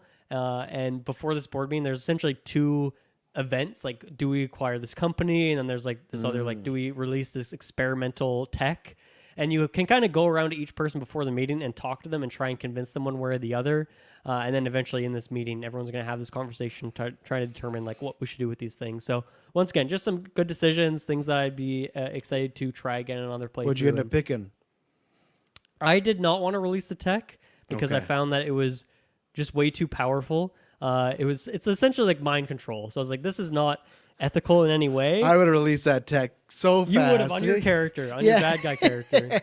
Let them have it as long as I get the money. That's cool. But Okay. I mean, technically, I was doing this on my more evil character, but the way I justified is like they installed this tech in your head to test it, and so you do a quest where you're like manipulating people. And so the Oh, way I that's see it is cool. like I don't want anyone else to have this power. fair, But yeah. I have this power, and I can Yeah. do it, and they're not going to take it out of my head. And then I think for the acquiring, I wanted to acquire the company, and there was a few reasons why or why not, but just some good quests here, some good like kind of classic heist missions. I like the more stealthy missions. The only thing is I found like because you're doing stealth and you aren't killing as many people, I just got like 0 XP from That's this why I quest avoided line. it, to be honest. Yeah, because I did the 2, and I was also at a point where I did 2, and then the third one was like, okay, you're gonna have to sneak in this facility. It's like, I really want to do this again back to back, like a lot of sneaking. And then the same thing you said, I was okay. I feel like I'm falling behind. There's other things, so that's why kind of like the Vanguard one, where what they're putting to beginning at the 4th was like, okay, at the time this isn't needed. So Yeah, 'cause it's like you'll do a quest that takes a few steps and you'll get like 200 XP or maybe 100 XP. But it's like when I'm at my level, in the 50 somethings, if I kill someone who's around my level or a little bit higher, which is not that hard to do, I'm getting like 85 XP a pop. So if I kill like 2 or 3 guys, that's the equivalent of doing this whole quest. And it's like it seems a bit whack. And you don't get a ton of XP for like picking locks and things to that extent. One thing that I thought was really cool about this quest line, and I was kind of intrigued why they didn't do it more, but maybe it's a balance thing, is that once again, that mind control thing, technically in the social skill tree on like the bottom tier, that's like a skill, is like manipulation where you can mind control people to a certain extent.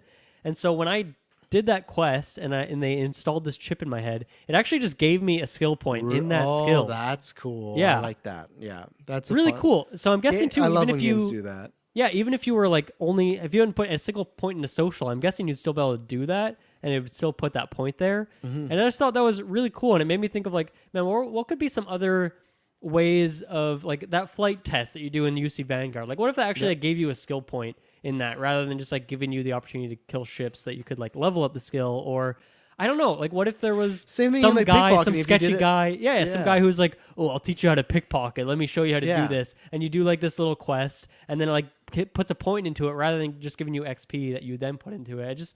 It's something that I want to see more of, and it makes me really like curious of, man, I wonder like how could they integrate this into Elder Scrolls. I'm really curious if there's ever anything like this in Elder Scrolls 6, where there's always like training in those games, but maybe there could be a different thing now that they're probably gonna have a skill point based system in the next Elder Scrolls too. So I thought that was a really cool novel idea that, as far as I could tell, was only used once so far in the game to this point, and it's like a late game skill. Like that's not like some rinky-dink stealth. It like gives you a bottom tier skill, which at that point takes a lot of time to unlock even. No, I love that. It's kind of like what was the what's the quest where it's a superhero we both liked? We did it early on. It's like comes with a cool ship. It's like a bee or the mantis. The mantis. The mantis, yeah. It's one of those things where like that feels like you shouldn't be here. You're too early on, but you're gonna do it, and you feel a lot bearing at the ship. Same thing with that. I'm not saying hey the entire skill tree should be like that, but if you made your skills and be like, hey, let's design 25% of these, be like you can unlock them early if you happen to come across this or that. That just again adds to the idea like that Elden Ring, as far as like the hey you play your own way, you get your own adventure, different stories, same way. So I would likely just get that because okay, I don't know if I'd make that choice and I haven't played it. I would have just got it because, oh, eventually I'll get there. But it's like, oh, you're rewarded for taking this path. So I think one, just whether it's them or other games should do that more often because it's just more fulfilling and it makes that skill feel just like a little bit more special than you just buying it because now you always have a story or experience tied with that skill. It's not just like another monotonous an explanation of how you're able to freaking box. mind control people, which is like a crazy thing. Yeah. So really, and also I'm curious how that works if you've already unlocked that skill. Like, do they upgrade the tier if you've already got 4 tiers? I'm guessing they don't give you like a skill point, Yeah.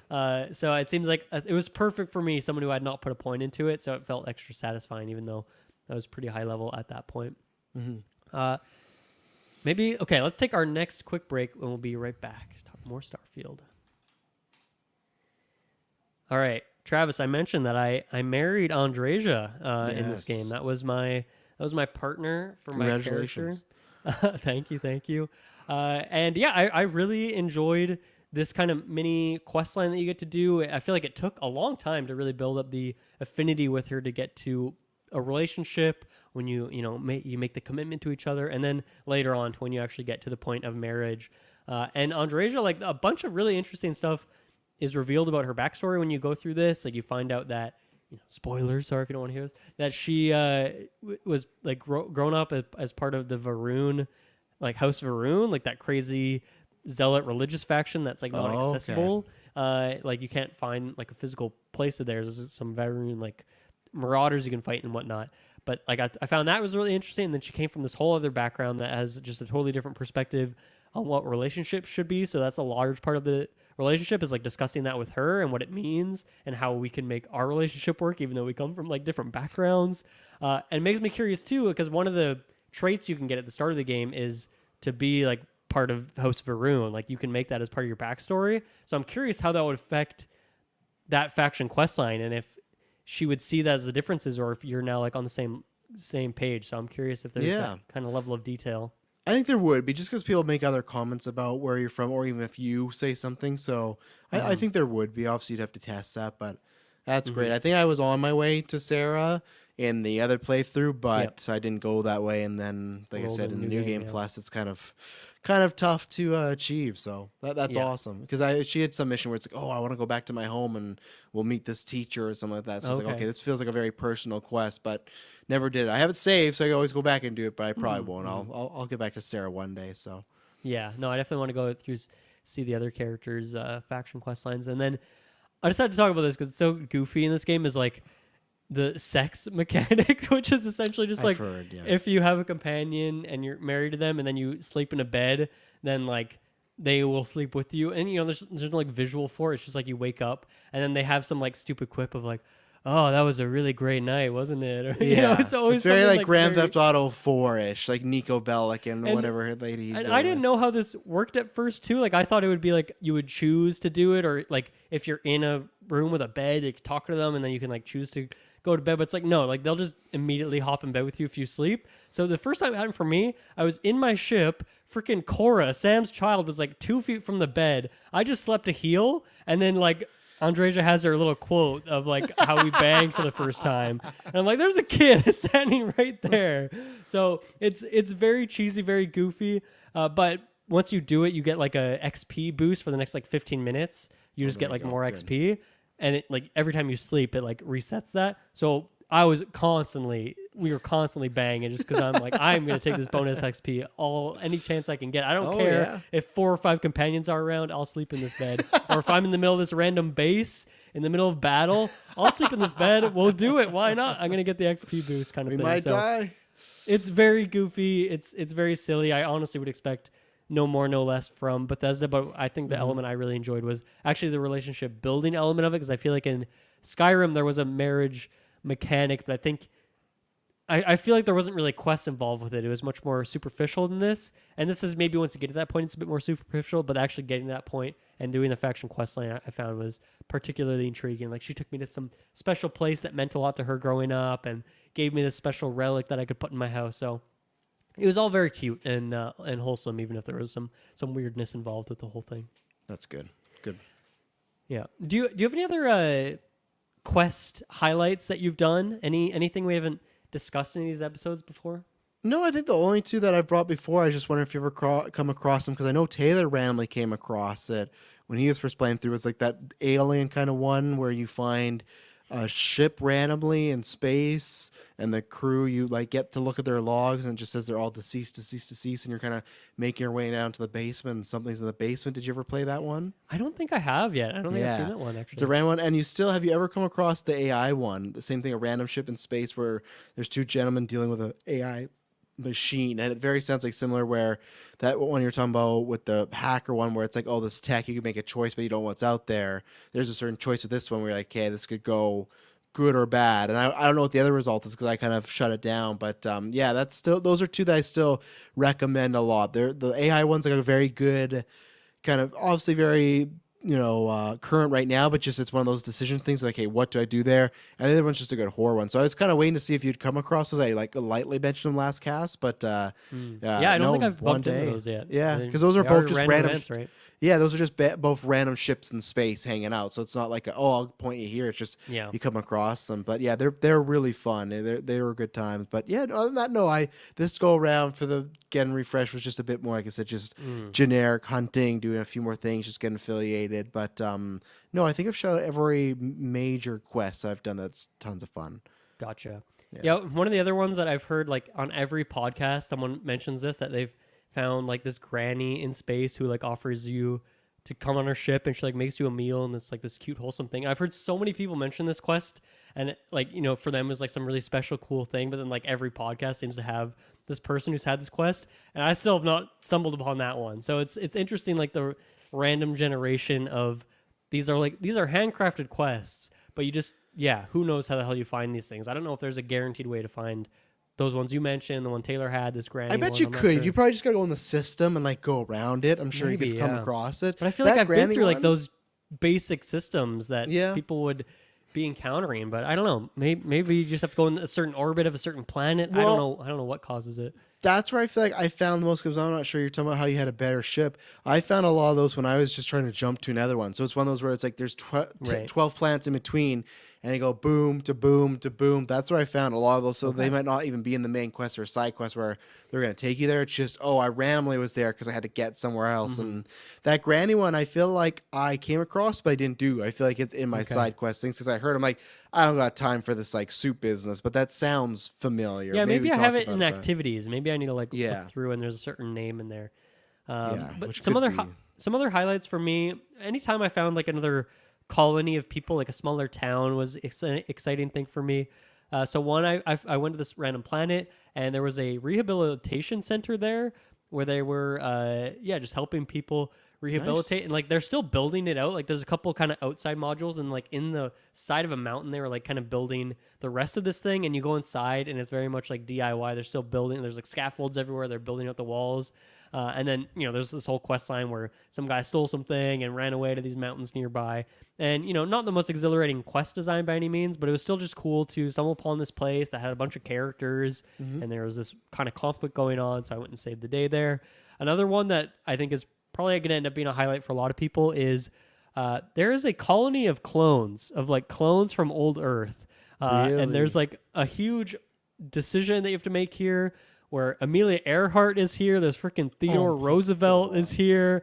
Genghis Khan is at this freaking colony.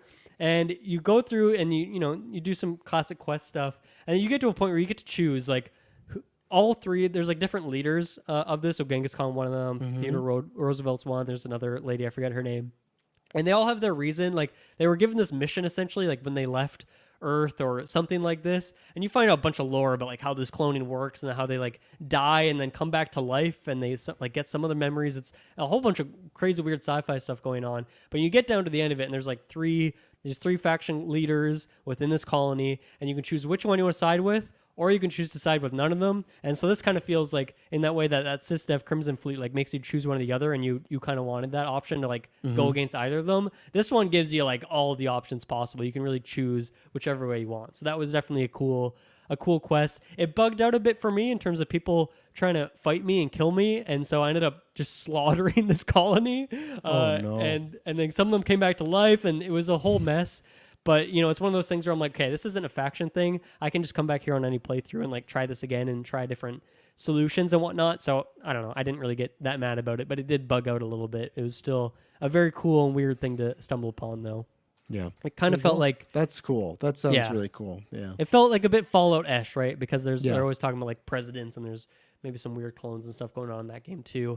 A little bit of Neon side quest highlights. One is... This isn't necessarily, like...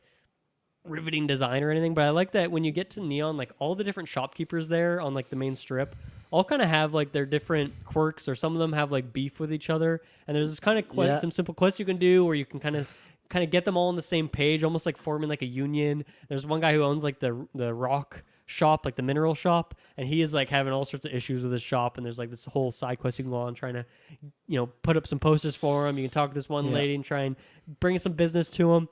Once again, none of these things are individually riveting, but I just really liked getting into Neon and on the second character and really figuring out all these connections between these characters, and it made it feel like a more living, breathing place. And even a couple shops that I just had never even walked into for whatever reason, because I guess a quest never took me there.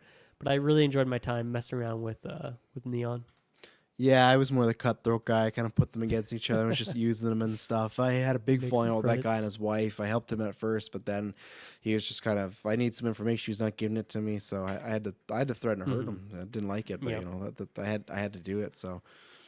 And the other one that, this is not technically a faction quest, but it like almost plays like a mini one in Neon, is like the Strikers, I think is what they are. There's like essentially two gangs that exist in Neon, and you can kind of, I don't know, I'm assuming you could choose like which side you want to go with, and there's kind of this mini arc that you go between with them. Because if I believe there's one that's more like the street rats, and there's one is the gang like more higher up the chain, like more aristocratic.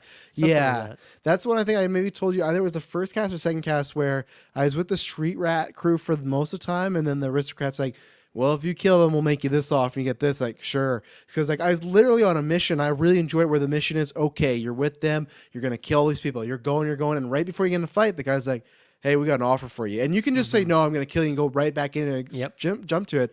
I took his offer, and then I went back to the club, and then I killed everybody, the street rats crew. I got rid of them all. So I enjoyed that one, just like the infighting between that. And again, made quite a bit of money both ways. So I enjoyed that. Definitely.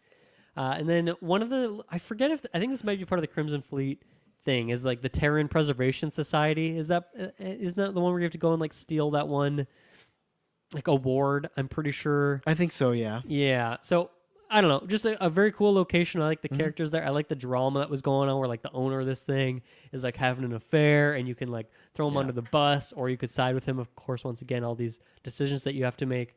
And then just like a mini shout out is like in New Atlantis, there's like the news station, and you can constantly, like whenever you do like a big faction quest line, or even just some other random quests, or there's like some big story that would then like travel throughout the realms and people would be hearing about this stuff, you can go to the news station, talk to the lady there, and share your perspective of what happened, because often you're at the center of it, right? And so you can be That's like, cool. you can take a very ego approach and be like, oh yeah, I killed all these people, or I saved the day, or you could just lie often.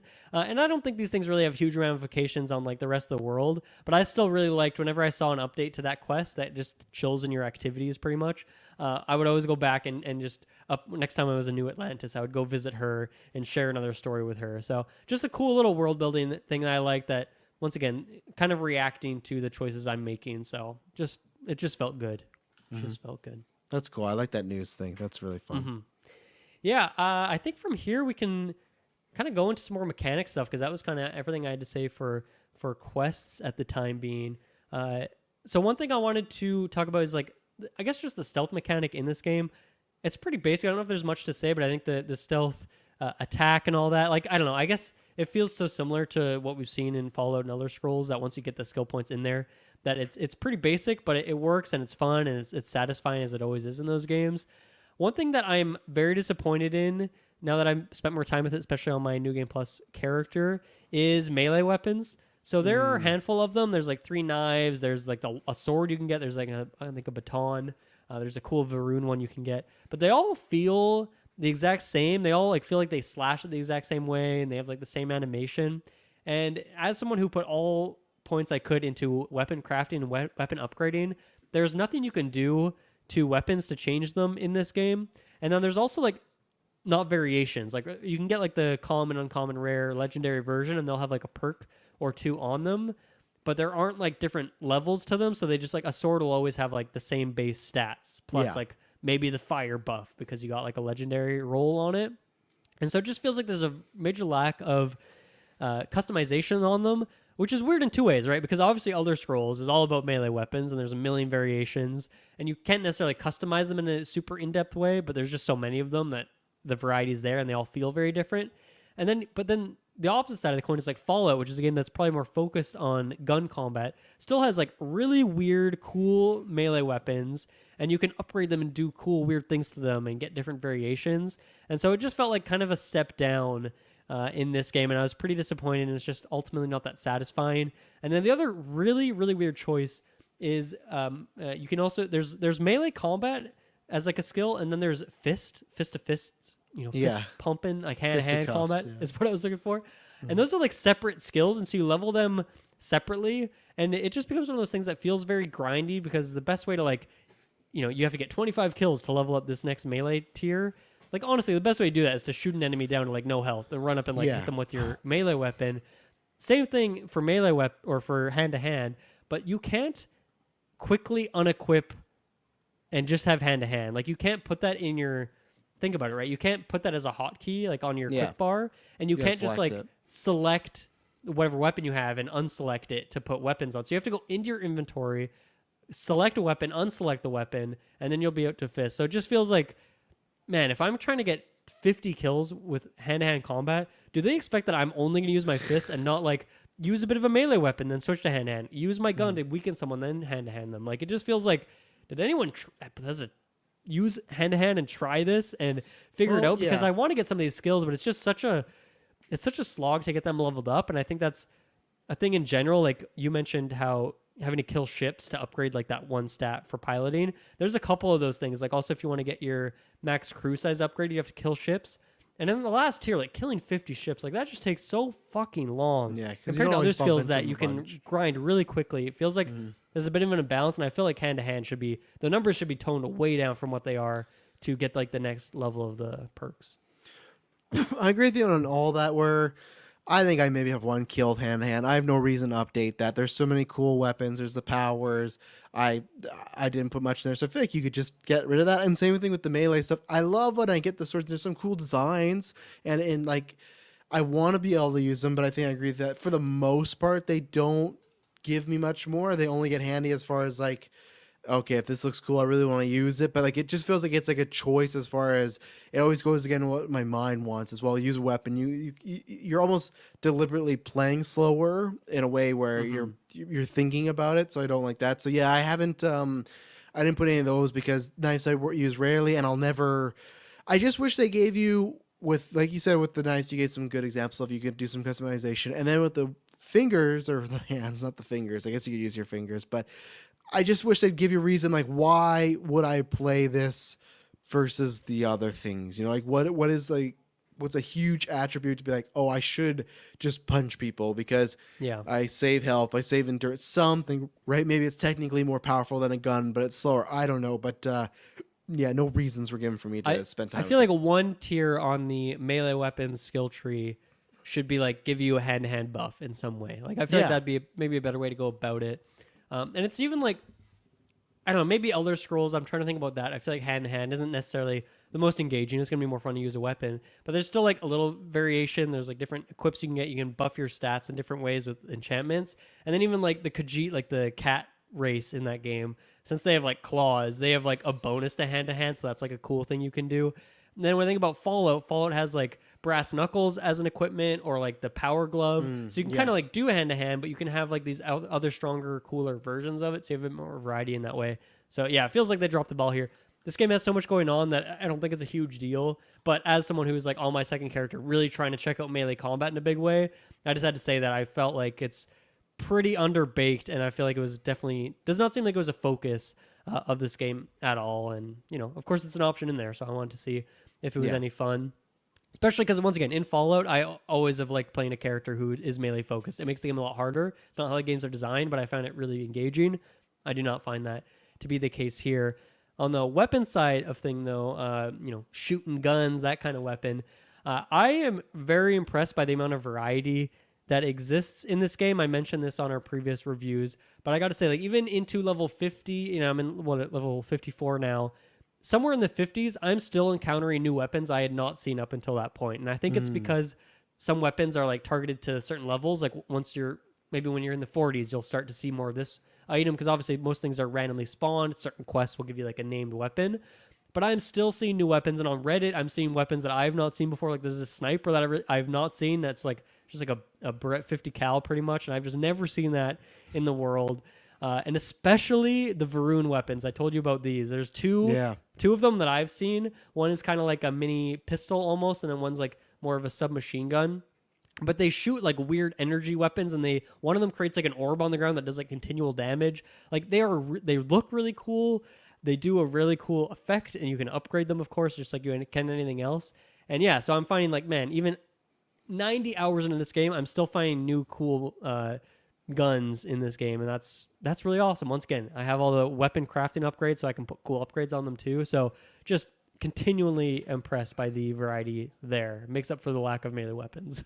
Yeah, that's awesome. I'm hoping to find some of those ones you share with me at some point, but I think that's just good to have something, at least from all like the time I've played, because now you put more time than me. I think that's the good thing that most playthroughs, it just feels like they do a good job of. There's some quest, character, or gun, right? Where it's like, okay, I've played this one, but there still could be a gun out there, so I got to do this mission or I got to do this vault. So no, I think that's really cool that far on you're still finding new stuff. So yeah, and I think my only critique of this system is that there's a couple different, there's I guess it's 3 different ways that you can determine like how good a random gun is that you find. One is just like the amount of mods on it, and obviously you can change that stuff. There is the legendary rank, so it's like common, uncommon, rare, legendary. It might have a slightly different name, and that's like the yellow one is the best because it has 3 tiers to it. But then more important than that is just randomly whatever tier the weapon is when it drops. So there's like modified, calibrated, advanced is like the top tier one. I forget exactly what the 3 or 4 levels to it are, but I don't really like how this works in that advanced weapons become like, no matter what mods you put on it, no matter what the legendary like buffs are, if it's an advanced gun, it'll always be better than like a calibrated gun. And that's just like a random tier. And when it gets to when I'm level 50, most guns I'm finding are in that advanced tier, so they're going to be in that category. But the problem with this is that whenever you do a main quest that like gives you a named weapon, you'll get like a unique weapon that has a cool name and a unique effect. You'll often get those in a quest. Those are never advanced, so they're always just shit guns, and you can't really use them if you're trying to keep up with damage. And so it almost makes it like I don't even care if something's legendary anymore. If it's advanced and legendary, great. But I really Yeah. only care if it's advanced, and that's not as interesting to me as finding a cool legendary that has cool effects on it or upgrading a gun to make it like super good. And so it just sucks because also like you can't take the effect off a legendary, put it on a different gun. And I'm pretty Yeah. sure that's the thing you could do in Fallout 4 in particular. And obviously in Elder Scrolls, you can enchant your weapons with different stuff. So it just seems like it's not a horrible system by any means. And it took me many hours before I even realized what was going on. But it's just a bit confusing and I think could be a little bit better. Honestly, all I want is the ability to move a cool effect off of a gun onto another one. I don't care if it costs me a bunch of money or a bunch Yeah. of resources. I just want that little bit of customization so I can make like really optimal cool weapons and use the cool unique weapons you get from a quest that might have a unique skin on it. Yeah. You know, I want to be able to use those guns, but they're just outclassed by random fodder that you'll find on a Crimson Fleet dead body. Yeah. So, yeah. It sucks when you gotta sell those. I try to give those to my my companions if I want to see them stick And then they around, never but- equip them anyway. They're No. just like, even if you I'll equip use them, my they sword switch again. off. It's like, Yeah. and, yeah, I'll give them nothing but a gun, and they'll have their fist stats are high because they're just using them. So, but I agree. Yep. I think my last points here is I want to just talk a little bit like the future of this game, things we want. Is there anything else that we haven't talked about with any mechanics or quests or No, I don't think so. anything? No. Okay. Yeah, so we know that there is the Shattered Space DLC coming that was part of the whatever version that we got, Premium Edition, Yeah, which came with I early think it was that, access, gives us access to Shattered Space. We obviously don't know how much it's going to cost.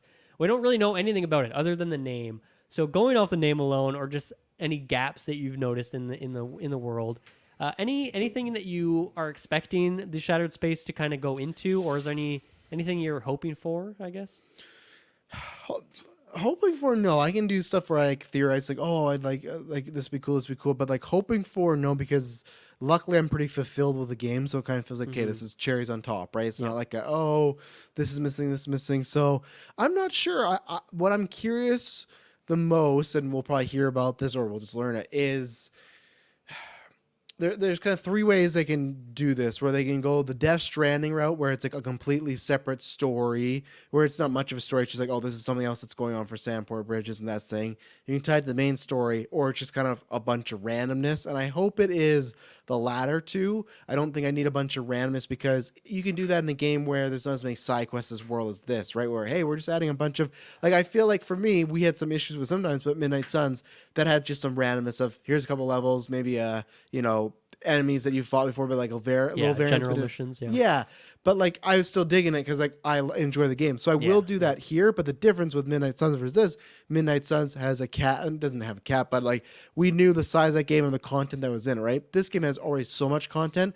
I think the DLC has to be something memorable. It shouldn't just be like another just side, like, oh, go find out this like I like doing the shifts, but it shouldn't just be a couple, oh, just go find this random thing. I'd like something like Crimson Fleet, where it's something that is thought out, even if it's just half the size of that. A couple new weapons. I don't think they need to do different enemy types, because they didn't do as much. I guess later on you get more aliens and creatures and stuff like that. But yeah, I wouldn't mind too if they set it up like the classic Star Wars way, where there's like a system that's never been explored, and you're going to go out there the first person. Like I think that's which is so easy to implement in Yes. this game. Whereas they always have Very to think easy. about how do we put more landmass on this location, or like in Fallout, you like go to a different island, and that's how they justify like there being new content. But in this game, it's so fucking easy. Like you don't have to do a black hole. You teleport to a new place. Just throw a new star somewhere, and like who cares? Yep. Like it's fine. It's just this place was not accessible before. Now it is. Yeah. It's so easy for them to implement that kind of thing. Yeah.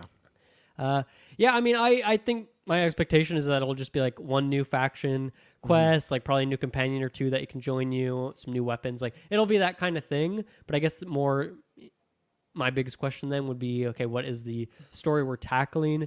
A theory I've heard from people that I think is a pretty good one is to go more in depth on House Varun, because we have the Varun zealots who are like you'll fight them in space sometimes. Obviously, Andrasia is part of this, so there's some way you could tie that to Constellation. But then also, like a big part of that is that the Varun homeworld is in some galaxy that is not accessible. Well, there you go. And Yeah, no one knows how to get there. And Yeah. that would, even the name Shattered Space makes me think, oh, you somehow shatter space, you go through a black hole, and that Yes. takes you to the Varun homeworld. and that would be a really good way to tie into a faction and characters that we already know, and in this case, I already love. Yeah, exactly. And would give you like just more content and give you more context. They'd have their own home city. Can't wait to see what that city looks like. Maybe it's their own little solar system that they kind of control, and there's a few new planets with some hopefully handcrafted areas with some cool levels to access. So that's kind of what I'm hoping for too. That's I think a that good would theory. be really I cool. like that. But yeah, I think just teleport me to a new galaxy, give me some more handcrafted cool areas with some good faction type decisions where I have to choose between different sides. I'll take that all day long. I'm super into it. I think something like digging into an alien race, like actual aliens that speak to you and whatnot, would be cool. But I almost think that would be better saved for a Starfield sequel. That's exactly what I was gonna say. Yeah, it fits better there, and that way incorporate into the character creator where I can make a weird blue freak. I can make Gamora if I want. Incorporate it into that way where it's a bigger part of the world, and who knows the story reason of how that came to be. But I think that is maybe better fodder for a sequel. They could do some smaller thing, and they even did that in I guess it was technically Obsidian, but Fallout New Vegas had the mother, or maybe this was Fallout 3, I can't even remember, where there was a mothership that crashed somewhere in the wasteland, and then there was this whole alien quest line kind of was thing. Was it not 4? There's an Alien 4. Maybe it was also in 4. Yeah. I know it was definitely one of the older games, but they might have also done it there. GTA did it too. Little alien out in the desert. You had to find all the maps and find it and stuff. Yeah, some weird stuff going on there. I agree with you. If you were to ask them and say, hey, we actually have no plans to do any that type of alien stuff, then I'd say do that in a DLC, something small. But I think that would be a good route to go. And yeah, because I'm very curious, we're years away, but very curious. With the New Game Plus, that does make a sequel a little bit harder now, unless they just do we're playing a new character, so that's fine. But yeah, something with aliens down the line, definitely. But I agree with you that if it's something that they're going to explore, probably best for the sequel. Yeah, definitely. And then, I also, I guess, just quickly, I feel like Bethesda has been either neutral to great on their DLCs in the past. I don't think they've ever really released one that was a dud or felt like it didn't have enough content in it. But there's even one in Skyrim. I never played one of the DLCs, and I've played that game for hundreds of hours, and I'm a huge Elder Scrolls guy, but I just never got around to it because it came out, years or months, whatever, after I had kind of stopped playing the game more seriously. And even Fallout 4, a game that I often shit talk, even though I still, like my time enough with it, had some really interesting DLCs where you go to Nuka World, and that was this whole fun thing. But then better than that was Far Harbor was the name of it, which was a really cool, eerie location with some interesting new characters and all that. So I think they've done a good job recently on some of that stuff. And even back to Oblivion had some of the best DLC ever with going to the other realm that I can't remember the name of, and I should know the name of because I played through a million times. But all that good stuff. So I have high expectations, but even if it's the same quality and same kind of more or less as we got here, then I'm definitely going to jump back in and check it out at that point. And then, my last thing I want to talk about here is just some things what are some realistic changes that we would like to see just through patches? Because they've talked about how they're going to support this game for years, and that makes sense, especially with the Game Pass model, is even if it's outside of DLCs, just adding improvements here or there to the base systems, things that maybe they didn't have time to figure out before the game launched, but you could still put it in the game later on. So obviously we could talk about this for hours, but just a few quick ones for me. One is, obviously the variety of exploration and finding these random locations. We talked about this in previous episodes, so, don't need to harp on it again, but the variety there really sucks. There needs to be way more of these random locations you can find for me to want to stomp around random planets. And so I hope they add some more of those handcrafted things, or somehow take the locations, the buildings that we've seen before, but add more randomization in terms of the things you're finding in there and the enemies and the enemy placement, because it's all the exact same down to exactly where the enemies are standing. So some variety there. Of course, improvements to the UI and the star map are things that we absolutely need to happen. Also, with this, I'm kind of talking about things outside of mods, because mods can fix and change all these things, but I'm more thinking what are things that they're just going to implement into the game. I mentioned melee weapons. I think some more customization there definitely needs to happen. Weapon skins, I talked about this before too, how it's so weird how there was a couple that were a pre-order bonus, and so you can, for 2 guns in the game, you can select a different skin, and then there are those skins for specific weapons that you're given, once again, in a quest, but then you can't take those skins and now you have unlocked it and put it on anytime you ever find that same weapon. It's just kind of locked out. So I just want more weapon skins for sure, because it's weird that it's in the customization menu, but none of them have them. And then I think maybe the last thing would just be a little bit more on customization. I think not being able to really, in a meaningful way, decorate the inside of your ship is a Right, you've bummer. brought You this up can before, do yeah. it, but you can't like when you're in the ship builder, you can't see what the inside of any thing looks like. Doesn't feel unique to you really. Like you Yeah. can't like it just doesn't like you can add some stuff, but it's just You can place objects, but you can't like put furniture and move yeah. things around in that way. And I want some of that because honestly, I care more about that than I care what the outside of my ship looks Yeah. like. If I'm being honest, and then yeah, also just like when you're crafting outposts, you'll make a big a big empty room, and you gotta like fill it with stuff. I like building outposts. I like doing stuff, but it sometimes I wish there was like some prefabs where it's like, okay, I can just build this, and maybe I can spend extra currency or maybe extra resources and just like instantly craft a kitchen module, so it has all these different things. Maybe like a crafting bay one where it just gives you all the crafting tables and some storage containers, or like a bedroom one, like even just ones that are outside of actual gameplay purposes, but are more just for visuals, just so you could like set a prefab and then I could go and edit it if I want. But I just find that after I've customized a few houses, customizing like full on outposts, like I'm doing the things that actually give me benefits, like placing crew stations and beds and whatnot. But then after that, it's like, man, it just takes so long and you need so many resources that I wish there was a bit quicker way to build out some outposts. So just a few like minor improvements that I would like to see. But yeah, anything else from you? Any changes you would like to see in or anything that you think is kind of realistic that Bethesda might do? Yeah, it's tough because like even people said that stuff like the menus we talk about the AI or the UI, not the AI. Don't change that, but like that stuff where they might go, that's the way it is. Sorry, and deal with it. And that's where stuff you said mods could change. I liked what you brought up with the customization for the weapons and the skins. I think it's kind of what I referred back to earlier, but I would like them to possibly adjust the kind of relationship status in new game pluses. I think if they point, give the yeah. option of skipping the main game, you shouldn't be like I said, they should just make it that okay, now you play the main game, you can get the same amount of XP, or if you do skip it, you can get that same amount of XP, but maybe just double in places, because I think that's something that hinders it, because then you feel like you have to play the main quest, but then at the same time, do you necessarily want to play the main quest over? Some people do. I always say this is a game that I really wish I had when I was a kid back in middle school, and I had those like long summers to do nothing, because I would play so Yeah, many places doing that. But it's not the case now. I'd like some changes. The new game plus is going to be there.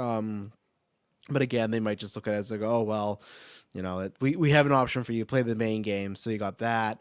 I'm trying to think if there's anything else that you hadn't touched upon and that we hadn't talked about probably last time as far as like summer complaints, but I think that's majority of Yeah, the like I don't think ones. they would change the temples, and floating around. I don't think No. Bethesda would That'd stay never in. change that kind of thing. That will be a Yeah. mod only kind of thing. So Yeah. there are definitely other changes I'd like to see, but I just don't really foresee Bethesda actually changing those. But the Mm-hmm. ones I mentioned, I think are actually doable and easier things, and very much seem like things that were intended to be included in the game, but then like just didn't make it out the door for like the launch of August 28th or whatever the day was, and Yeah. could be things that get added in the months and years to come. Whether that's like included in Shattered Space as like, here is this whole weapon customization, we've overhauled this, or if it's just a thing that releases on the side, because that's what happened in Fallout 4, where there was just a random update that was just like huge improvements to outpost crafting and upgrading, and that was just like a side thing that wasn't part of Nuka World, wasn't part of Far Harbor, just like some other random standalone drop that I think was maybe like $10 or I forget how much it was, but that kind of thing, I could see them doing little improvements for this game here or there. Travis, I think we've done it. I think we've talked about Starfield. I don't have any other notes. I've said everything I can possibly think to say about this game after 92 hours with it. Yeah, stars have been explored. Yeah, no, I'm about the same. Like, I know there'll be that DLC, and we'll probably dabble back in there. But yeah, I think Yes. it's a good ending point, because I went back in for a little bit. But like I said, now Spider-Man's out, Mario's out, Mario RPG's out. I forgot about that in November. So there's tons of stuff for me. I know there's tons of stuff for you coming up too. Yes, So definitely. it was a good time. I'm definitely someone that's on the higher end of it. I put it over. Like I said, I only played Fallout 4 in this. I eventually will I'll probably do Skyrim before, just to get some taste, because I've always had this Yeah, like a bucket list definitely. game. But yeah, no, I enjoy this. Like, it feels weird that I think I can call this my game of the year right now, but I don't think it's not the same way as when we had Death Stranding or Elden Ring, where both of those were game of the years, but also like this is one of my favorite games of all time. Yeah. This has some aspects that are definitely some favorites, but it's not anything that like there's moments, like I said, New Games Plus, and there's certain quests that I'll remember, but that's kind of with every game, right? So it's my Yeah. game of the year, but I still have room for Spider-Man and like Wonder, and there's a bunch of games this year I haven't even touched. There's so many good games out there. It's like a stacked year, so maybe I'll try to catch up some later on. But still, I consider this a big win for. I know there's probably been some debate, but I consider it a win for them in the category, and I think it's Definitely. you know, I'm excited to go out to Stars for DLC, and when we eventually get that number 2 in half a decade or something. So Half a decade. I'm thinking full decade. yeah, you're probably right. You're probably right. Half a decade is Elder Scrolls 6. I'm being optimistic. With how long development time's take. Yeah, I mean, obviously for me, like I would not put 92 hours into a thing if I didn't love it. And I do love Starfield for all the issues that it has. There's still tons of great stuff. And once again, my highlight is like those faction quest lines are really freaking well designed, and those choices that are really they tug on your heartstrings. You don't know what to do. Like that's great stuff, and like that excels beyond what Bethesda has done in the past at the cost of like exploration kind of being bad or like some other weird janky things. But yeah, like this game is fantastic. I really love my time with it, and yeah, I'm really only putting it on the shelf because like I've kind of done all the main content in it, and now I'm playing a bunch of Resident Evil, playing all these other games. And I want to move on to some other stuff, but yeah, I just love it, and I'm excited to come back to it when it's got some more new things for me to check out. So yes, thank you everyone for listening. Whether this is the one Starfield episode you listen to or all three, thank you to Travis for joining me on these multiple episodes. It has been a fun time flying through through open space. And yeah, we'll be back next week with a review for Assassin's Creed Mirage. Excited to talk to Taylor about that one. Thank you everyone for listening. We'll see you next time. Bye-bye.